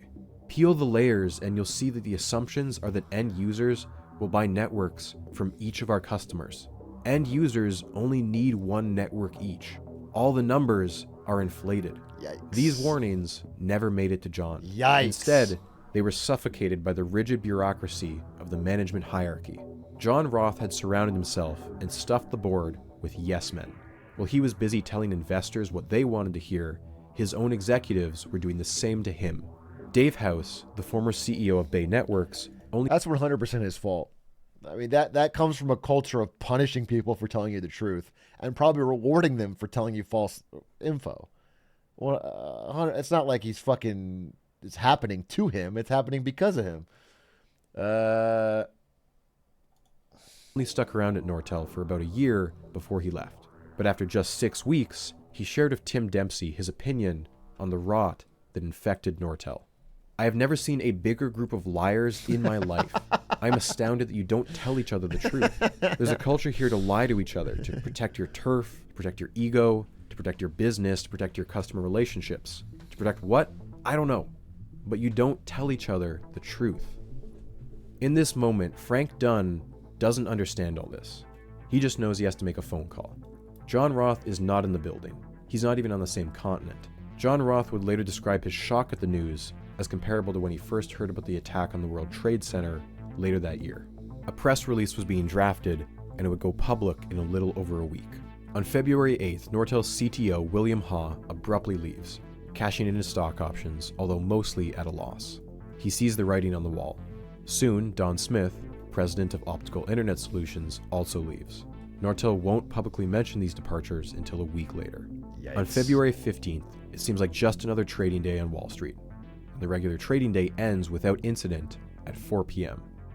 Just minutes after the closing bell, though, internet trading forums start going berserk. They've just been fucked. Nortel has issued a press release, and they've changed their forecast. Nortel was not going to hit its target. That much was clear. When Nortel missed their earnings by just 1 cent per share last October, they lost 25% of their stock price in one day. When Cisco missed their earnings by 1 cent per share, the market slaughtered them. And of course, Lucent had their traumatic fall from grace when they had to lop off 2 cents per share, and their stock was nearly cut in half. The question was, where in this range will Nortel's correction be? Nortel's original target was earnings of 16 cents per share. And this was their correction.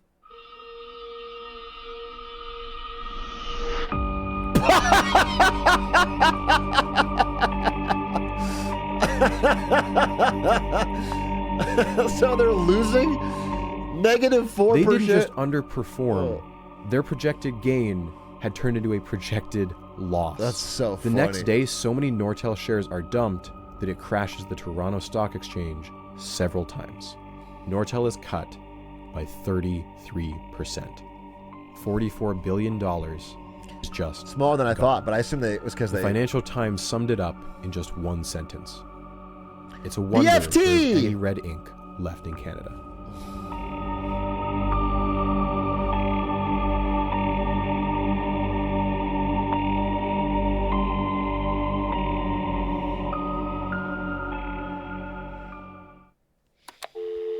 We've known for some time that job cuts were coming, but we didn't know where. Now we do. Today, Nortel Networks announced 950 more layoffs in Canada, 750 right here in Ottawa.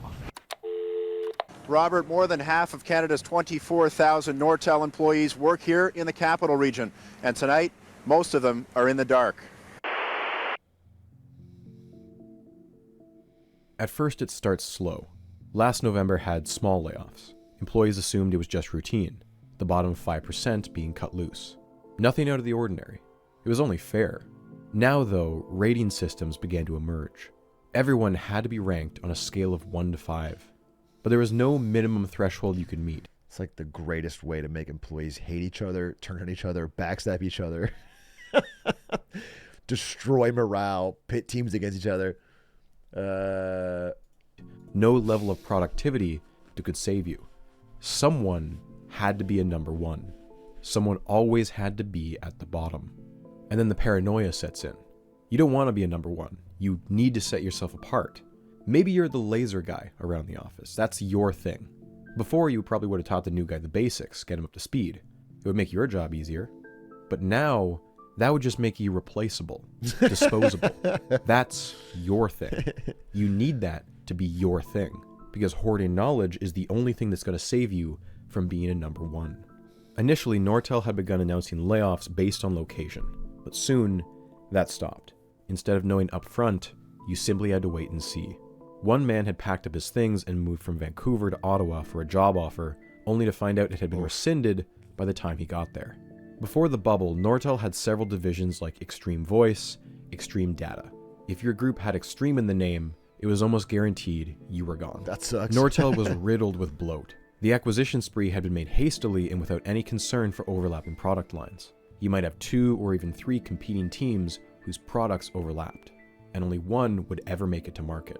Tim Dempsey recalls an HR exec bragging at a meeting that Nortel was world-class at downsizing, like it was something to be proud of. That Cisco's refusal to downsize was a weakness. People would congregate in the bathrooms just to talk about who might be next. Employees would avoid being at their desk out of fear of having the phone ring, of seeing their manager's name show up on caller ID. One day you'd look in the calendar and see a huge meeting room booked by your manager and someone from HR you didn't recognize. It would always be scheduled at a weird time of day. Security was always nearby in case someone didn't take the news well. Sometimes they wouldn't even say your name aloud. They didn't even afford you that dignity. Your name would be flashed on screen in a PowerPoint jammed in between a dozen other names. Sometimes the entire product team would be called into an auditorium, and you'd be told, if you didn't attend the earlier meeting, you've unfortunately been let go. Managers often knew days ahead of time. Company rules forbid them from giving advance warning. Sometimes, though, they would break the rules, do the bare minimum, and tell people to start looking for jobs. For some, being fired was almost a relief. To have to continue on at Nortel not knowing if you'll make it through the next week could be agonizing. Quote, their whole life is in a stall pattern right now. The culture was changing too. No more free snacks and meetings. Managers stopped buying rounds of beers at the pub. Something that used to be benign, getting Nortel to sponsor your charity golf team, was now being denied. In March, managers could no longer award bonuses outside of designated periods. All exceptions had to be run up to the president for approval. Every single business trip had to be approved by your boss's boss's boss. Company cell phone? Nope. Give it back. At the very least, they bent the rules for the company's softball league. Former employees were allowed to keep playing. The emptiness was pervasive. Massive parking lots, which used to take 5 whole minutes to walk across, now only needed 1 or 2 rows. Whole buildings were now ghost towns. Entire floors were just empty. One of the few benefits of this emptiness was that Nortel would let laid-off employees use their old cubes to job hunt for an entire month. Cool. One final kindness. And then 9/11 happened, and the already tough job market. Damn, really kicking them while they're down, dude. Really getting kicking while you're down. Bro, you get fired, you get laid off, and then fucking top it all off, 9/11. What a...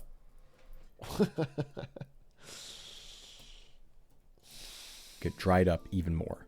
60,000 people have been let go, and Nortel's Canadian cousins were just collateral damage. JDSU cut 50%.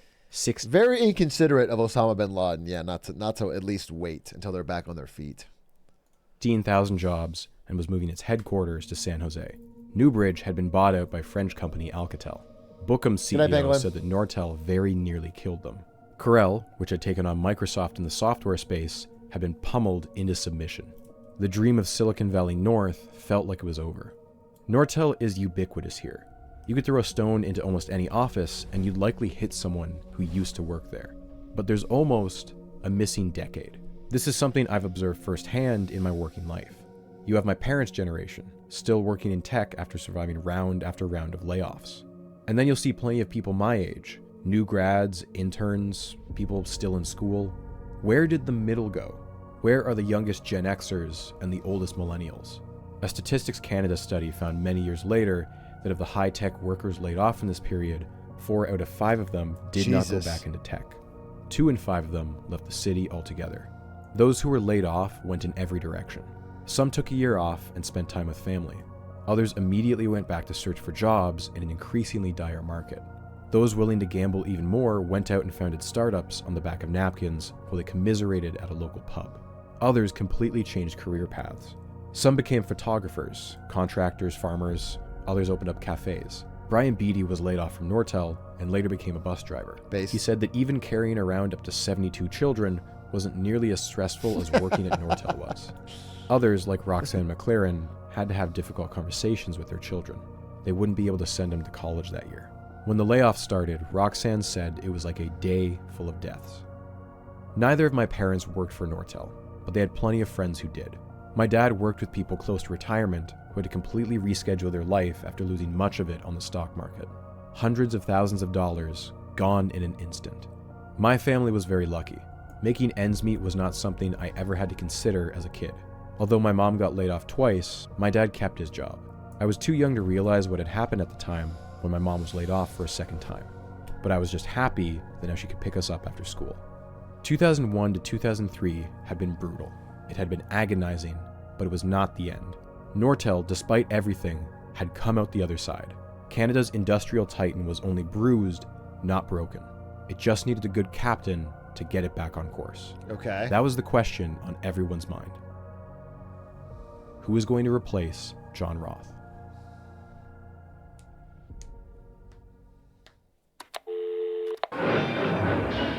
One slip is one too many. It's I don't think I've ever had 2 days that were the same. Everything changes, by the minute. The stunning forecast reversal in February of 2001 initiated a single-day loss of 33%, or $44 billion in market cap, completely gone. The whole industry was undergoing a nuclear winter. Lucent stock had cratered by 99% from its peak and had now fired 2 CEOs. 99%. Even the prestigious Bell Labs was embroiled in scandal, as one of its physicists was accused of faking dozens of Nobel-worthy research papers. Cisco, the most resilient of the big three, was still down 86% from its peak. However, it was Nortel's blind arrogance as it entered the dark cloud of 2001 that made its fall from grace the most dramatic. More dramatic than Between its peak in 99%? July 2000 and its lowest point in October of 2002, Nortel stock had lost 99% of its value.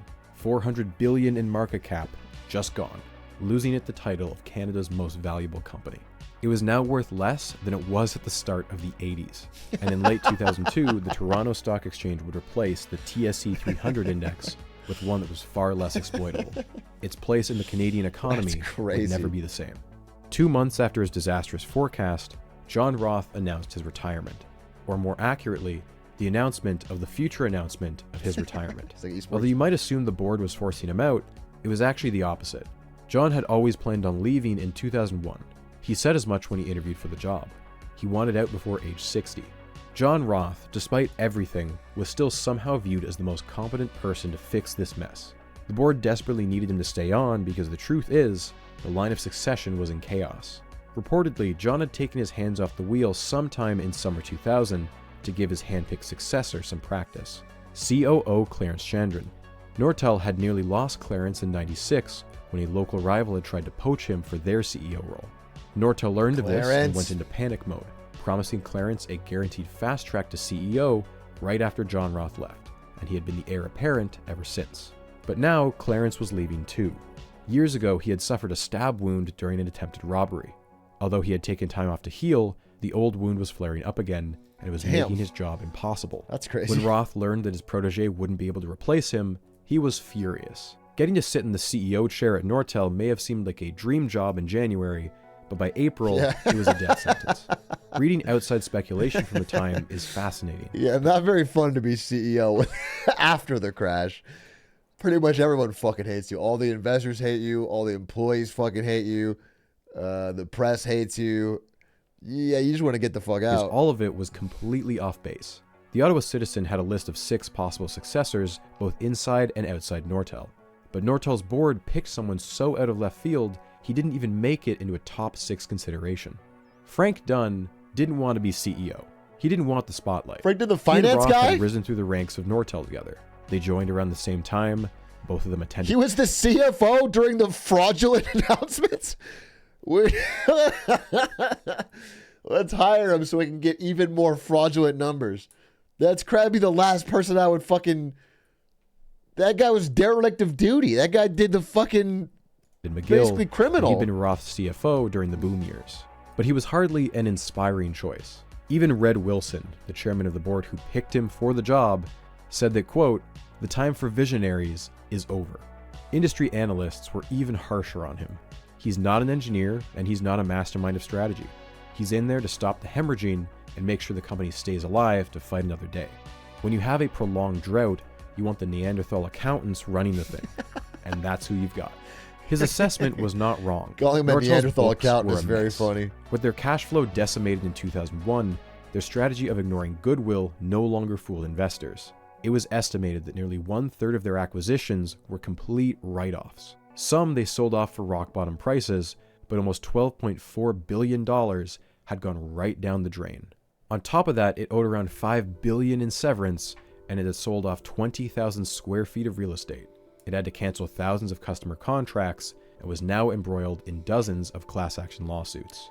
Not to mention, the securities regulators in both the US and Canada were breathing down their neck. WorldCom, one of their biggest customers, securities regulators famously always on the ball.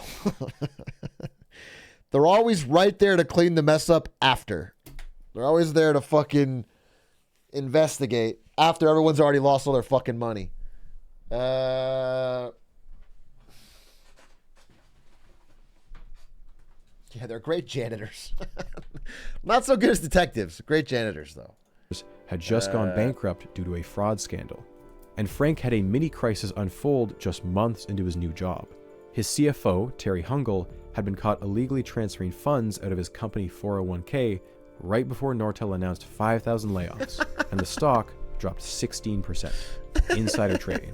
Hungle was forced to resign, and Dunn forced to resign? Put him in fucking jail! And CFO. What is this forced to resign sign shit? Off on Nortel's books as it tried to recover from the brutal downsizing of the last 3 years.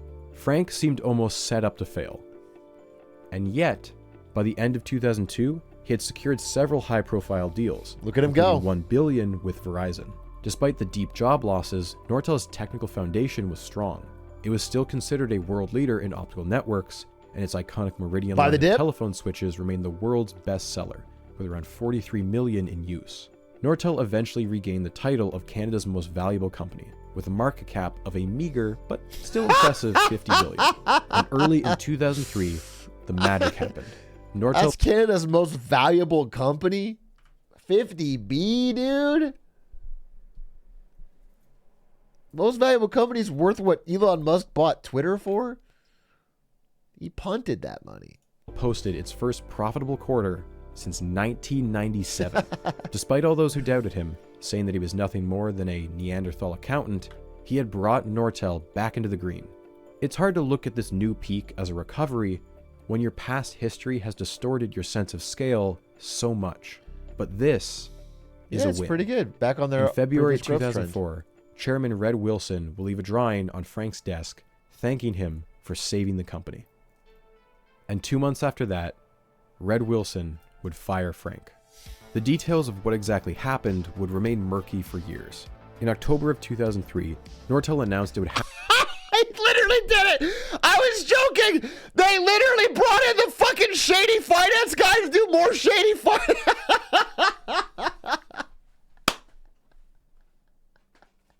That's so funny! Bro, it's... How is that not obvious to the world? That is the first thing we said! Bro, don't bring the guy in who did all the... That's so funny to me. Have to restate its finances for 3 previous That's years. Financial so restatements funny. are not unheard of. Accountants make mistakes. But this accountant made a bunch of very high-profile mistakes just recently. Why would you hire him unless it's exactly what you wanted? It happens. That's his fucking playbook. But according to the board, this was not just a mistake. Allegedly, Frank, his CFO, and his top accountant had orchestrated a fraud in order to trigger an executive bonus plan. They had allegedly inflated their losses over the past 3 years so that they could move numbers around. By moving the numbers around with just the right timing, they had made Q4 of 2002 into a loss and Q1 of 2003 into a profit, which triggered $12.6 million in bonuses for the 3 of them.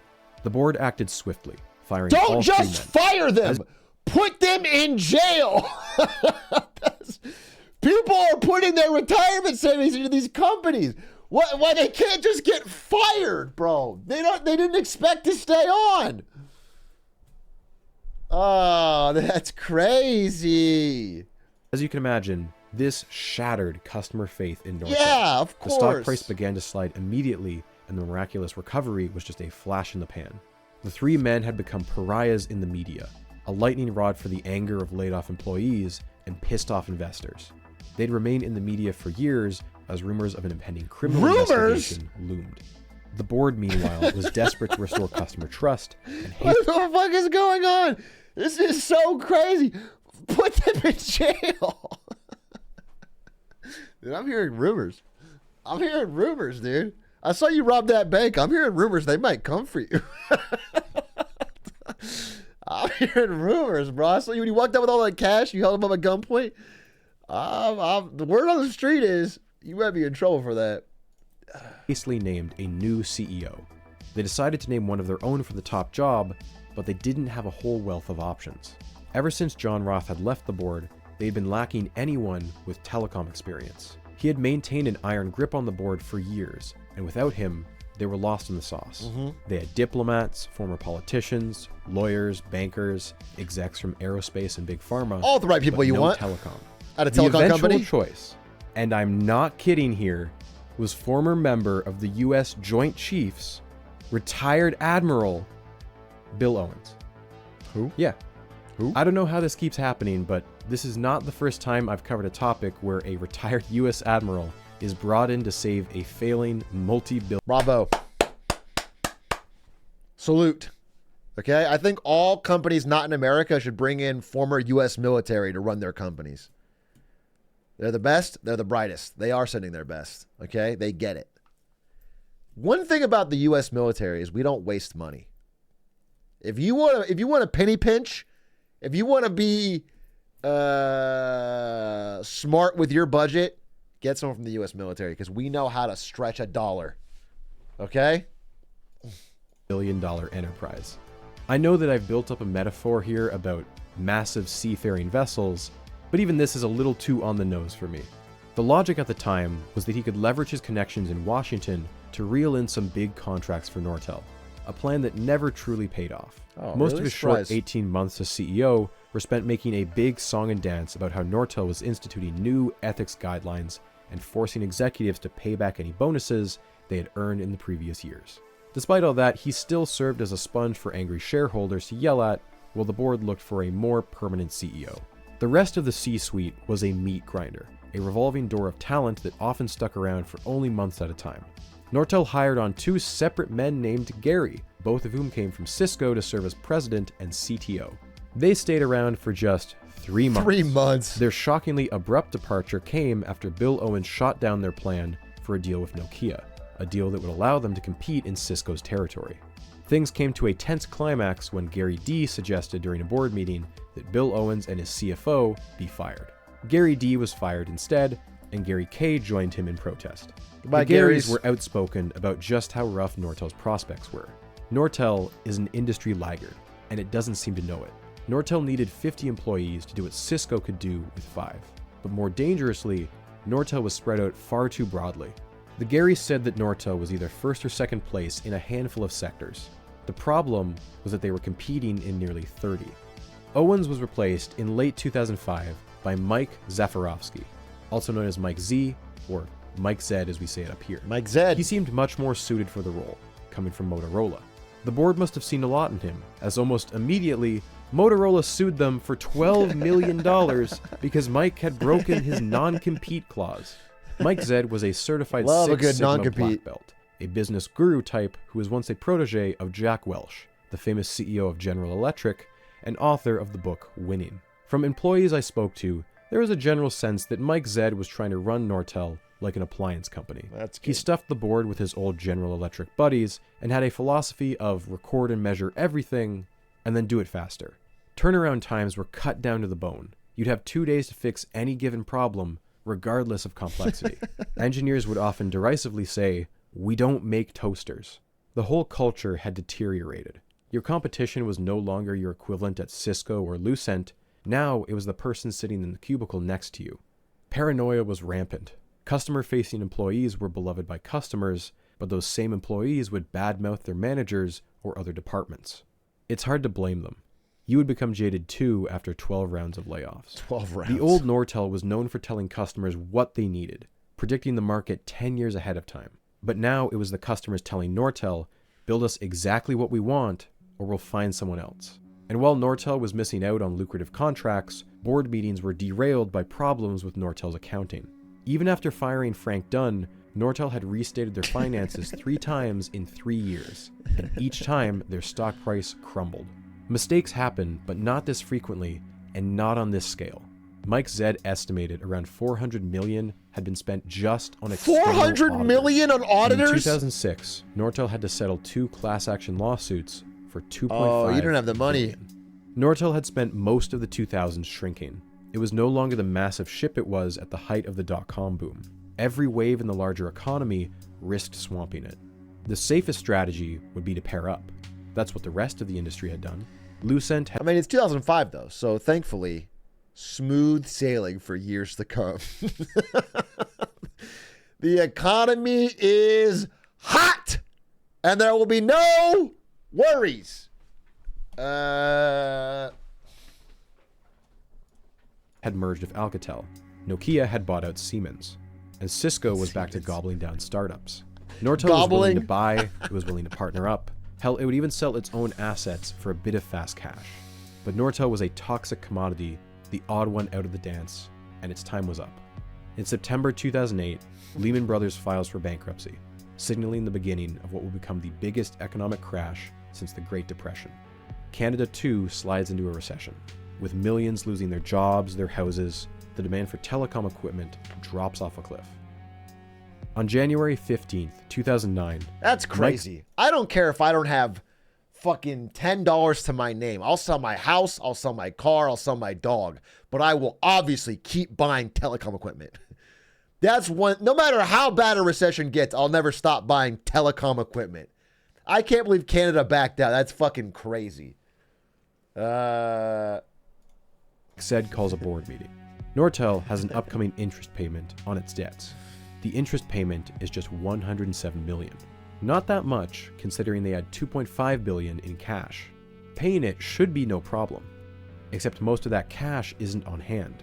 Most of it is held in international subsidiaries. Only $176 million was in Canada. Suddenly, that interest payment was most of their cash on hand. The board debates what to do for 2 hours before the chairman asked them to take a vote. Mike Zed recalls thinking that the vote would split directly down the middle. He planned to vote against it. When Mike Zed joined the company 3 years earlier, he had declared, "I never left anything in worse shape than I found it." But his heart dropped in his chest. He had completely misread the room. Every director had voted yes. Oh, shit. Nortel was going to enter into Chapter 11. Oh, shit. Bankruptcy protection.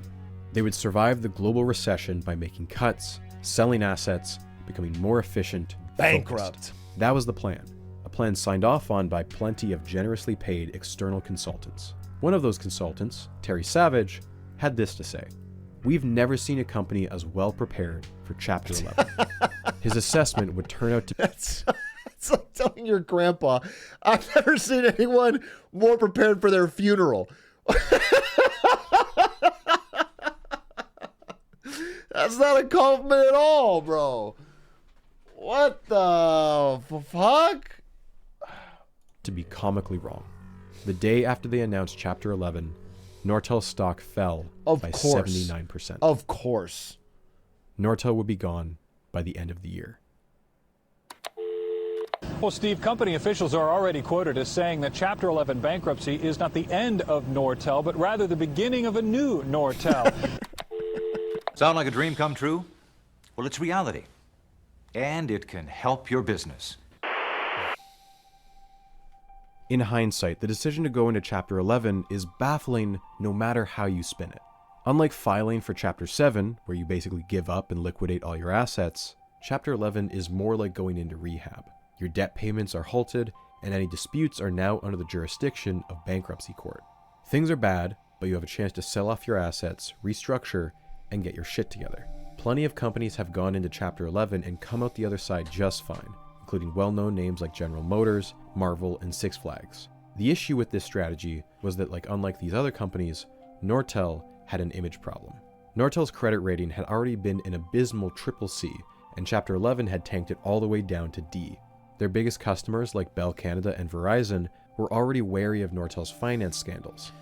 This is so unrelated, but I never even knew there was stuff below CCC until recently, and every month I get an announcement that they have created some new fucking letter combination for Ukraine sovereign debt. It's I forgot what it is now. It's like SD now. It's like already. It's like some thing that means almost assuredly you will not get your money back. I just keep getting these announcements that it's they go farther and farther down. But the yields are very attractive. You can make some good money if you invest, and they do pay it back. From a technology standpoint, Nortel could pull off 3G wireless, but this was a decade-long infrastructure commitment. Would it not be safer to just go with a company who isn't in Chapter 11? That was the last excuse they needed to jump ship. In the second quarter of 2009, Nortel's sales dropped by 25% compared to the previous year. Even Nortel's cash cow, its wireless division, had its revenues for the quarter drop by 41% compared to the previous year.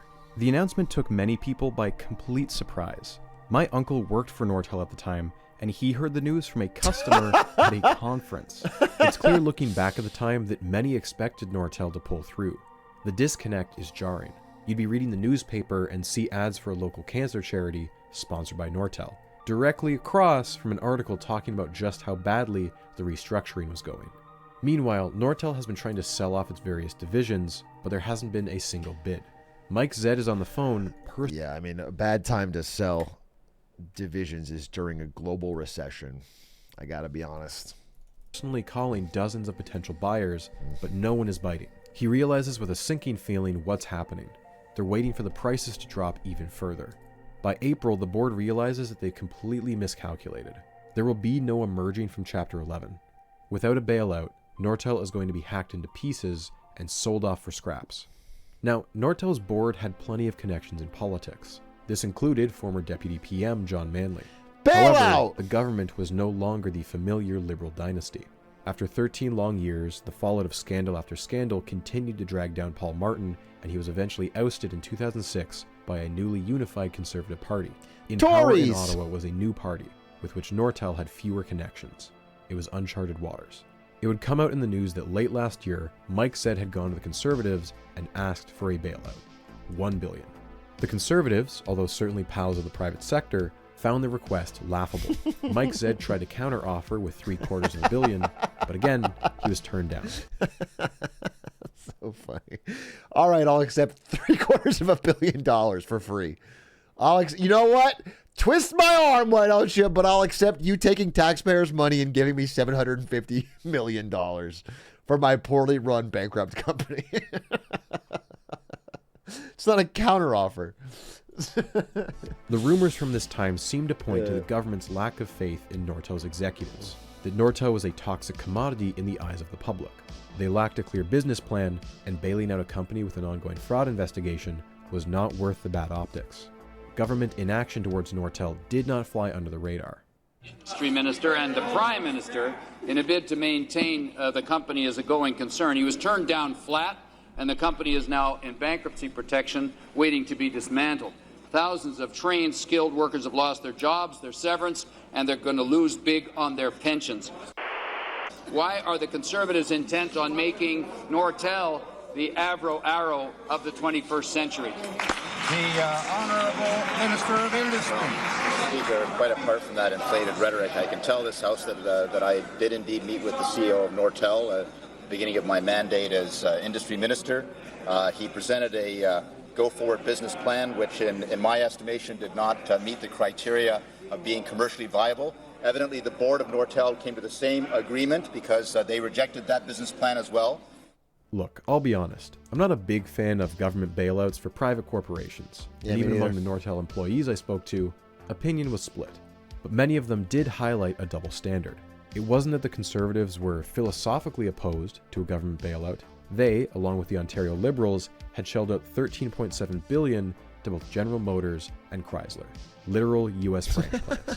Although the government took partial ownership of both companies. That's funny. That's funny.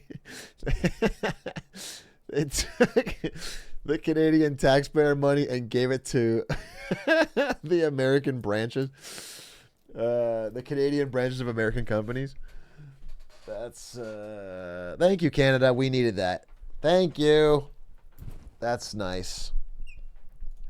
companies, they later sold those shares at a significant loss. There was a pervasive feeling among those I spoke to that auto workers, mainly concentrated in the suburbs of the Greater Toronto Area, represented a more valuable voting bloc than a bunch of tech workers. With no bailout on the horizon, some former Nortel executives tried to take matters into their own hands. Rather than see Nortel sold off piece by piece to foreign competitors, they scrambled to raise enough funds to keep at least a few of the assets in the country. But as the months wore on, investors kept getting cold feet. Yeah, in June, understandable. BlackBerry, another Canadian tech giant, publicly complains that Nortel blocked their bid for their wireless division. Even if it didn't go to them, they pled with BlackBerry, another great Canadian company that too will reach great heights and stay there forever. Yes, indeed. The story of Canada's tech industry is one of great success after great success. Oh, love that. Love that for you guys. The government to invoke the Investment Canada Act to block a foreign takeover. This wasn't unprecedented. Harper's Tories had actually used it just a year earlier when a US defense firm attempted to purchase MDA, a Canadian aerospace company, famous for its contributions to the Canadarm. Between 1985 and 2010, the Investment Canada Act had reviewed 1,600 takeovers. This was the first time it had ever blocked one. Although the government declined to give an official reason, don't even know how to do most it. analysts agree it was for national defense reasons, as Canada would have potentially lost access to the satellite RadarSat-2, which had been funded through nearly $500 million in government funding. Following this example, the government could easily have made whatever excuse it wanted to block the Nortel sell-off. National security, loss of taxpayer-funded research, but they simply never did. On June 26th, Nortel's shares drop to 18.5 cents. Buy the dip! Be delisted from the Toronto Stock Exchange. It's over. In July, Swedish giant Ericsson takes home the cash cow, Nortel's wireless division. A steal at just over $1 billion, they take 2,500 employees with it. Sienna, based out of Maryland, swoops in and acquires Nortel's world-leading optical division, the one that made 10 gigabits per second possible before anyone else. It goes for $750 million, taking on almost 2,000 employees. And then, the thing that put Nortel on the map, the phone division, sold off to Avaya. Ironically, the same company that Nortel had tried to buy just a few years earlier. But most bidders had been patiently waiting for the biggest prize of all, a collection of nearly 6,000 patents, a decades-long history of innovation in voice, wireless, semiconductors, and the internet. Mike Zed estimated that they'd get around $450 million for them. The winning bid went to a consortium of Apple, EMC, Ericsson, Microsoft, Sony, and BlackBerry. When the size of the bid was announced, the entire industry was floored. $4.5 billion. Sheesh. Mike Zed truly had no idea what he'd been put in charge of. And that was it. The yard sale was over. By 2011, Nortel had a pile of $7.3 billion in cash, but total debts of $12 billion. They're still in debt. No one would see that money for years. They're Just still days in after the debt. bankruptcy filing. They sold it for 10 times what they thought they would, and they're still in debt. Oh, boy. It would be uncovered by the media that Nortel was not planning on paying severance to thousands of employees. Why would you? About to lay off. Why would you? Under Canadian bankruptcy law, a company is no longer required to pay out severance. However, as noted by the courts, Nortel was asked whether it wanted to prioritize severed workers in the bankruptcy proceeding. Nortel's executives explicitly said no. And in fact, getting out of paying severance had been one of their key strategies for restructuring the company. The dark irony is that if you had been fired just weeks earlier, you would have been owed severance. But those who stuck with Nortel to the bitter end were rewarded with a giant middle finger. Think about what's going on at this time. Evil. It was 2009. It was a global recession. It's so evil, dude. Everyone who chooses to stick with you. That's... It really was the workers' fault, though. I know. Let's get serious for a second. It was the workers' fault. They didn't work hard enough. Lazy fucks. The CEO and the manager did everything they could. They faked all the numbers they could. They were up, staying up late, crunching the fake books. That took effort. What were you doing?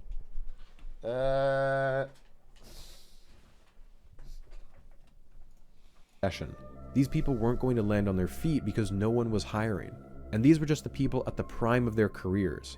For the retired or soon-to-be retired workers, they had no options at all.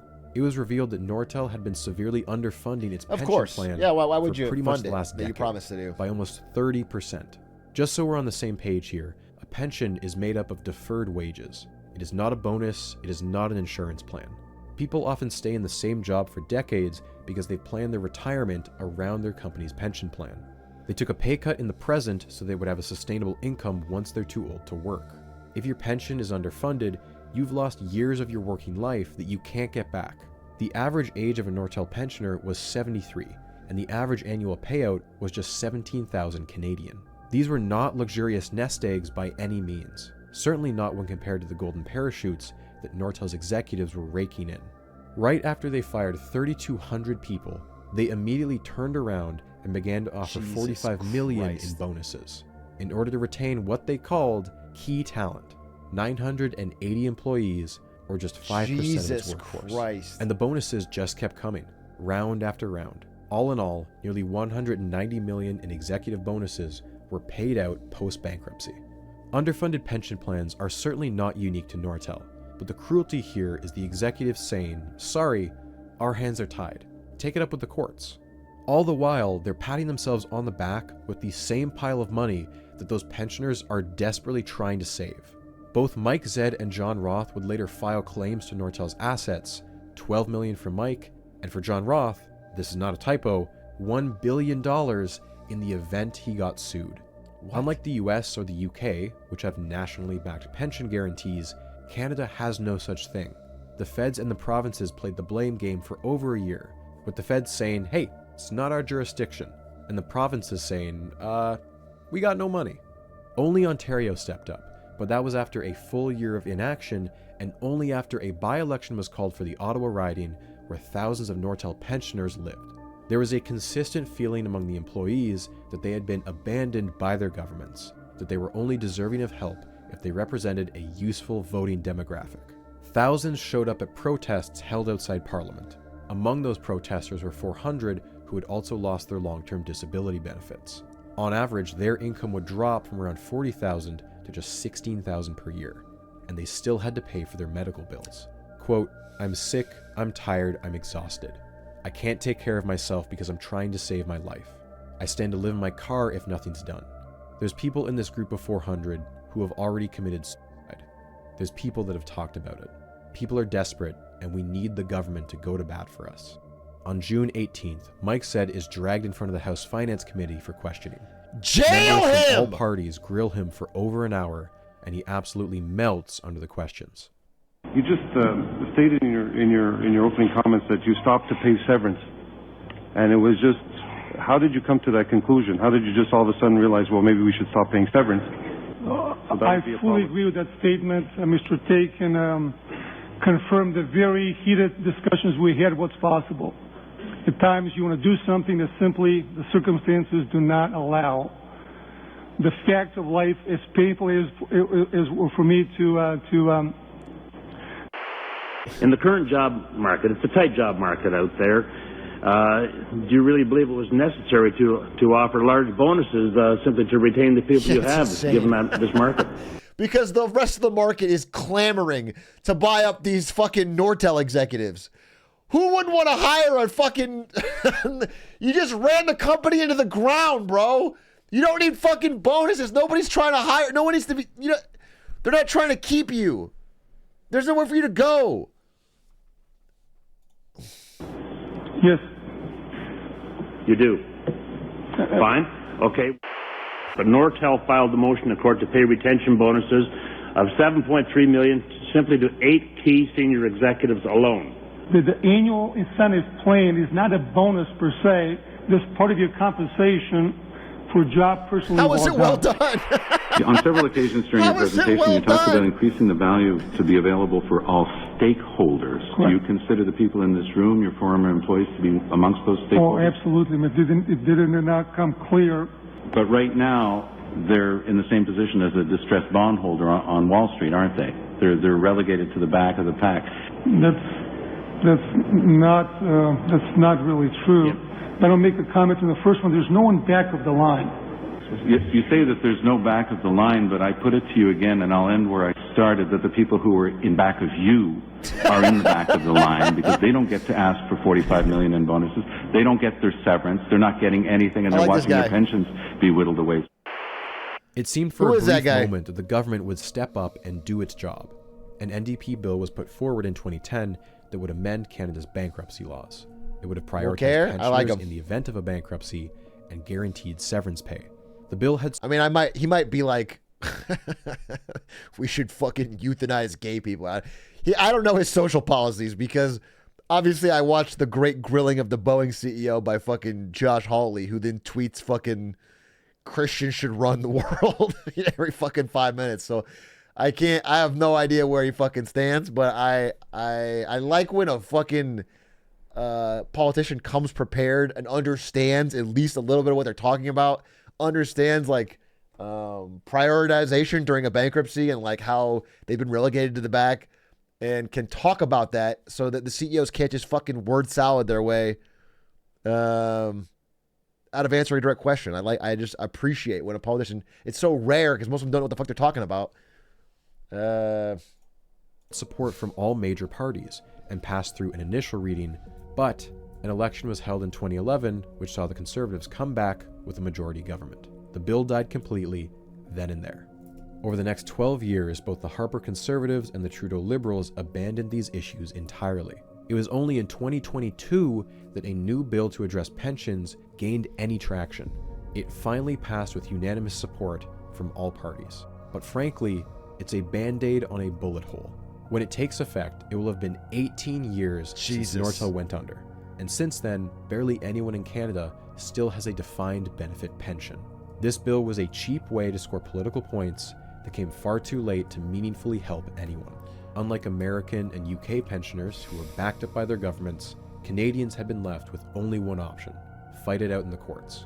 There was $7.3 billion to distribute, but deciding who got what turned into a jurisdictional nightmare. You had creditors and bondholders going to war against former employees, and then add on top of that a multinational slugfest, where Canada and the US each tried to claim they were owed the bulk of the assets, all while Europe was in there trying to carve out their own slice. Get out of here, Europe! After 3 years and 3 failed attempts at mediating a settlement, the case took an unprecedented turn. A US judge and a Canadian judge had to hold a joint trial via video conferencing. After all the appeals, the case finally concluded in 2017. Lasting for a total of almost 3,000 days, the case is the 6th longest bankruptcy in US history. With nearly 30 to 40 lawyers in court each day, the legal bills were astonishing. As of 2014, they were as high as $1.3 billion USD. That would make it by far the most expensive in Canada and would place it above even Enron. But I can't help but point out, Enron this feels reference! Very disproportionate. Enron, wow, I didn't know he was an Atrioc fan. I guess it makes sense. A little nod to the community. I appreciate that. Dude, Nortel hats might go dumb hard after seeing this. had over 10 times as many assets as Nortel did. The absurdity of the situation was not lost on the judges. The fees charged to date in this case are shocking, completely shocking. There were far too many lawyers in court in both Toronto and Delaware.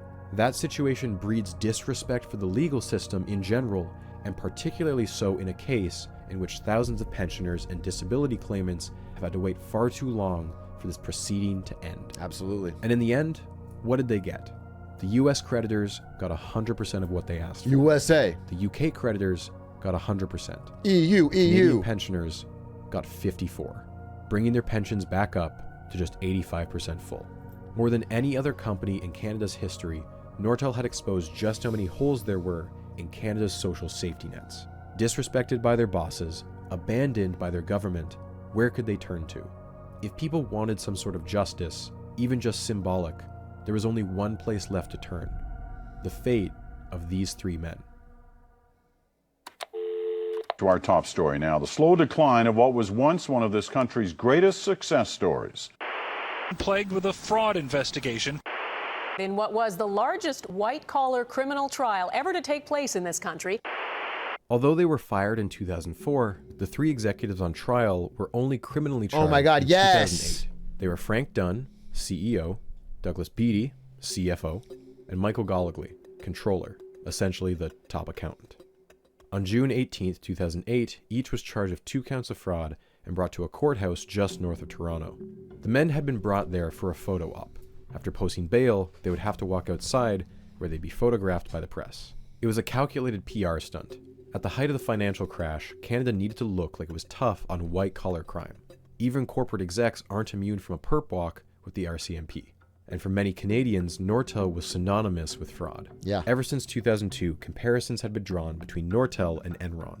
Enron is the most notorious white-collar fraud case in U.S. history. Several of its executives went to jail, and Congress later passed the Sarbanes-Oxley Act to crack down on the type of fraudulent accounting that led to it. Enron has kind of become a catch-all term for corporate fraud, and calling Nortel the Canadian equivalent is more about the magnitude of the scandal than it is about the specifics of the allegations. What they do have in common is something called liabilities.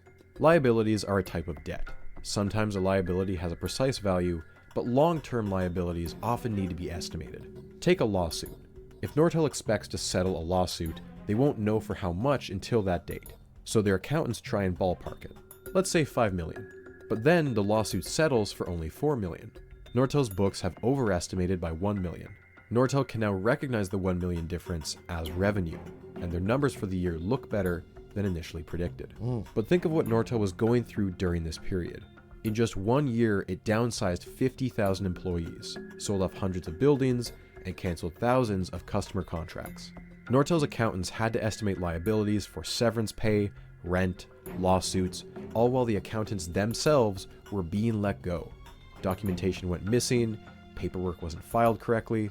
It shouldn't be surprising that for a company as big as Nortel, $952 million got lost in the shuffle. It is surprising. That fact on its happen. own is not illegal.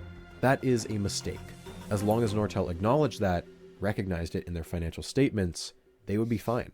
And so they did. Promise you, if I was filing taxes and forgot $952 million, I don't know if I could tell the old IRS that it was an honest mistake. Yeah, this paperwork I had, if I was busy. Did. The problem, though, the whole basis of the criminal trial was the timing. When Nortel filed its first restatement of its finances in mid-2003, the board of directors was keenly aware that the SEC had a post-Enron bloodlust, and with Nortel's stock price fiasco, it might be an easy target. So, the board went and hired an external law firm to go over the books, get a second opinion, and avoid a drawn-out SEC investigation. The law firm was Washington-based Wilmer Cutler, which had a reputation for being aggressive and ruthless. The senior partner there, William McLucas, had recently left a job at the SEC and had helped both Enron and WorldCom clean up their acts following their respective scandals. Clean up their acts? The board wanted a clean thumbs up. Enron died. What they got was a very different WorldCom conclusion. After combing over documents and interviewing dozens of employees, Wilmer Cutler alleged that the 3 executives had organized a fraud scheme to illegally trigger their bonus plan. Rather than recognizing the entire $952 million as soon as it was found, they had allegedly set aside $303 million in a cookie jar of sorts. Cookie jar was the actual term used in court. By selectively picking out funds from the secret cookie jar, they could make Q4 of 2002 into a loss and Q1 of 2003 into a profit, triggering their bonuses.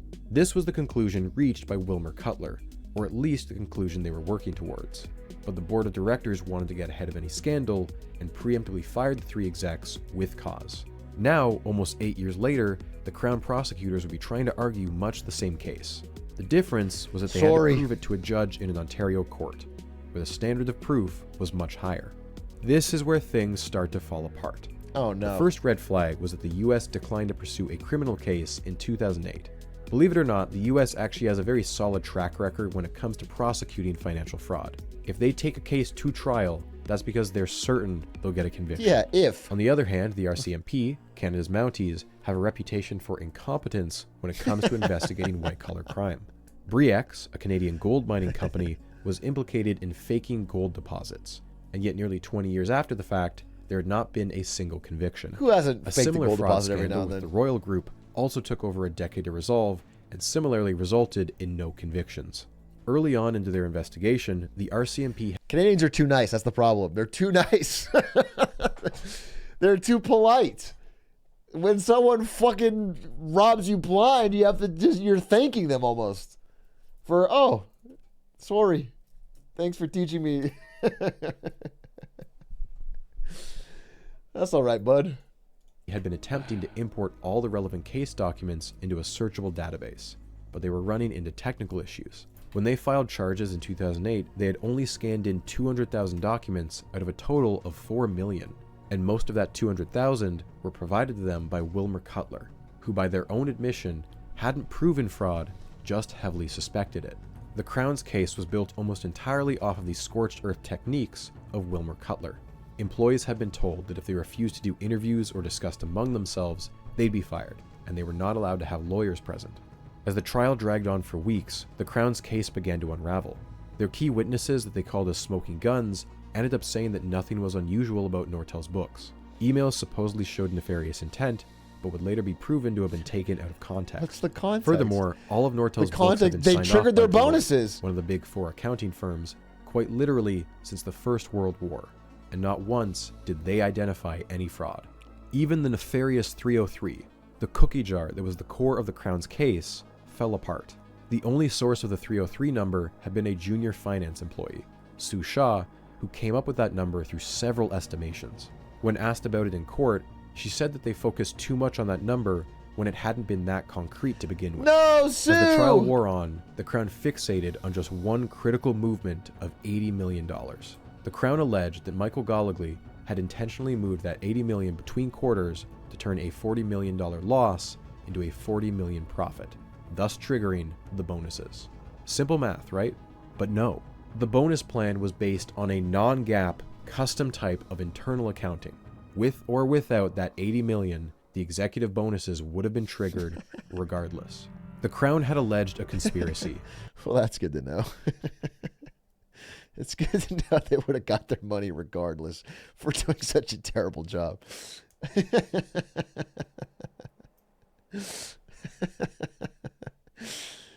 Good to know they were never in any doubt. These three executives, who had a history of not getting along, orchestrated a scheme that would have required the cooperation of dozens, maybe even hundreds of employees. All of these people would have had to keep this secret during a period where the company was firing people left and right.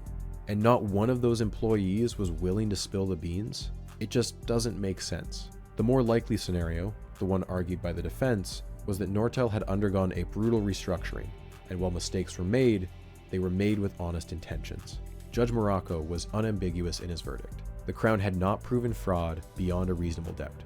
Was it ethical that they received $12.6 million at a time when the company was just barely profitable? Probably not, but that wasn't what the court was judging. The verdict surprised and angered many in the country. I'm going to be honest, I went into the story expecting a very different result. I had grown up hearing that the executives got off because of shenanigans, technicalities. From the former employees I interviewed, there is still a strong belief that something wasn't right with Nortel's numbers. Well, there definitely From wasn't. everything I've seen, the Nortel fraud scandal was a saga of self-inflicted injuries. In the interest of caution, the board had an external law firm double-check their books, but that law firm was overzealous, eager to find the next Enron.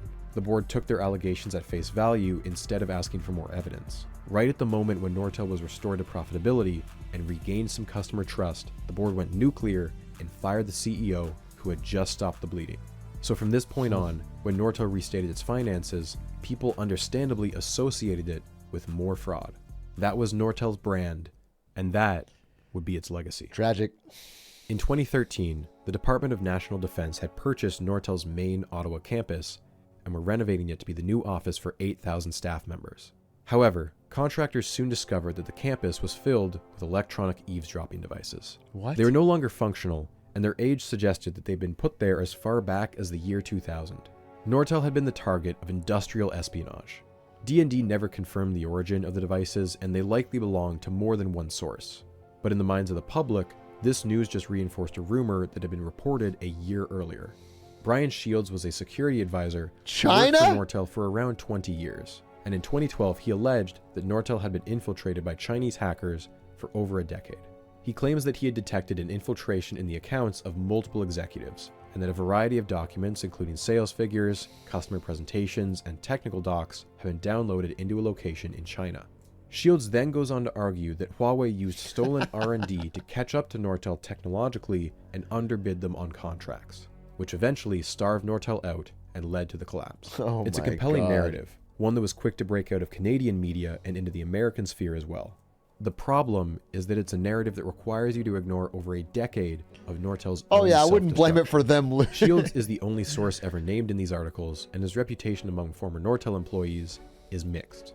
And over the years, the story has been regurgitated dozens of times, and his narrative has evolved from Huawei hacked into Nortel to Huawei single-handedly killed Nortel. Yeah, that doesn't Shields' ring true. theory is, by his own admission, mostly down to timing. Huawei began to expand rapidly as Nortel was slowing down. Of course, this happened around the early 2000s, which, as we've seen, that's when a competitor was a would very rise. chaotic time for Nortel. I don't Not doubt to mention, that there Nortel's largest could have source been of some revenue, espionage. 40%, was in the US, which Chinese companies like Huawei and ZTE were largely excluded from. When Nortel lost business in the US, it lost it to companies not from China. And as for IP, the vast majority of Nortel's technology was already public in the form of patents, not trade secrets. The whole point of patents is that the technical explanation is published for the world to see. You can ignore patent rights and copy ideas, and there's plenty of evidence that companies like Huawei have done that. But you wouldn't need to hack into Nortel to do it. And then there's the rest of the industry. China has allegedly spied on Alcatel, Lucent, Cisco, Siemens, Nokia, Sony, Ericsson, Juniper. But the difference is each of these companies either survived or consolidated. That's why I believe it, by the way. there's a lot of compelling evidence on some of those. The Sony Ericsson stuff, especially. They've definitely done it. Whether it killed Nortel, I disagree with, but. Did someone in China steal technology from Nortel? Probably. But did it kill Nortel? Almost certainly not.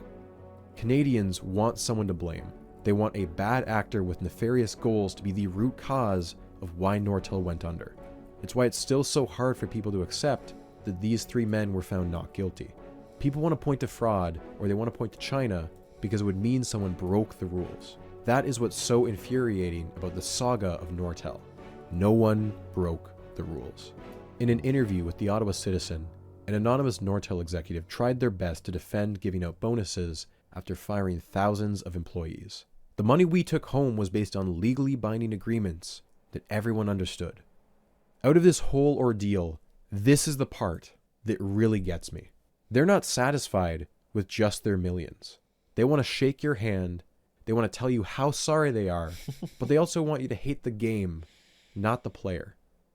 I assure you, I've got more than enough energy to do both. When Edmund Fitzgerald Jr. first became president of Northern Telecom, it was common knowledge that he was the son of the Edmund Fitzgerald. Gordon Lightfoot's song had made the ship a household name. The tragedy was just 6 years old then. Edmund Jr. was asked how the disaster had affected his father.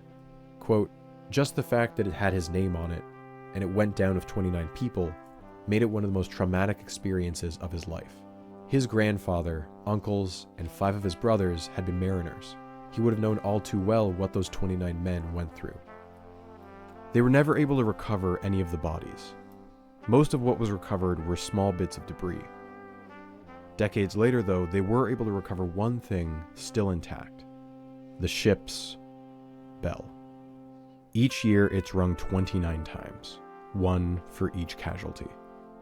Edmund Sr. had no part in designing the boat. He had no say in its routes or cargo.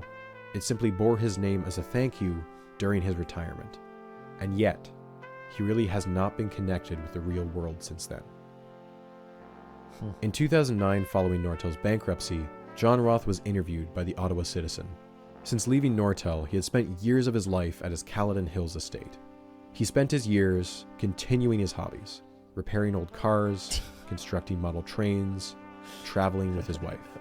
But when asked about Nortel, it was as if his past life never existed. Quote, "Nortel seemed an abstraction, just a company where he once worked. Years into his retirement, he was puzzled about why people were still interested in Nortel's boom and all its repercussions." How fucking out of touch can you be? Nortel? What? You still talking about that? Who asked, bro? Yeah, we made some money. We lost some money. I remember those years fondly. That's so fucking wild. After everything, after all of this, what did he have to say about Nortel? 3 words. It's ancient history. Oh, fuck yourself, buddy. Fuck yourself.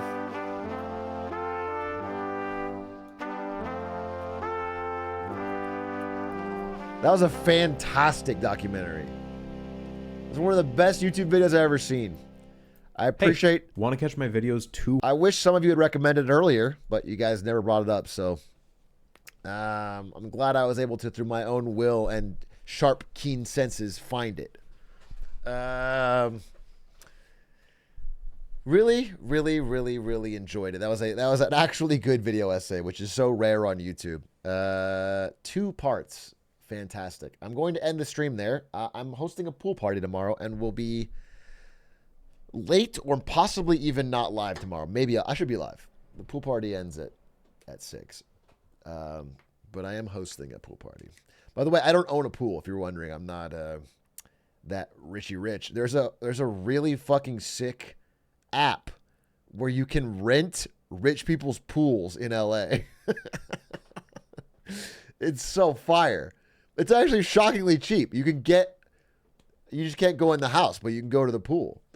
And so I'm doing it now.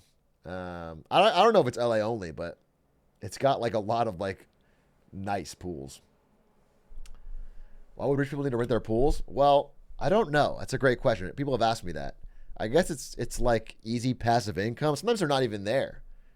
The last one I tried, we did this last year, was like a rich real estate developer who wasn't even in the house. Like they just own properties and they rent it out for extra money. Anyway, I'm doing that tomorrow, having a little pool party, so I will be late if I am live at all. Thanks for watching with me today. That was really fun. It's kind of an early Get Smarter Saturdays. I'll see you tomorrow, and enjoy your weekend if I don't see you. Bye, and thanks for the subs today. Appreciate it.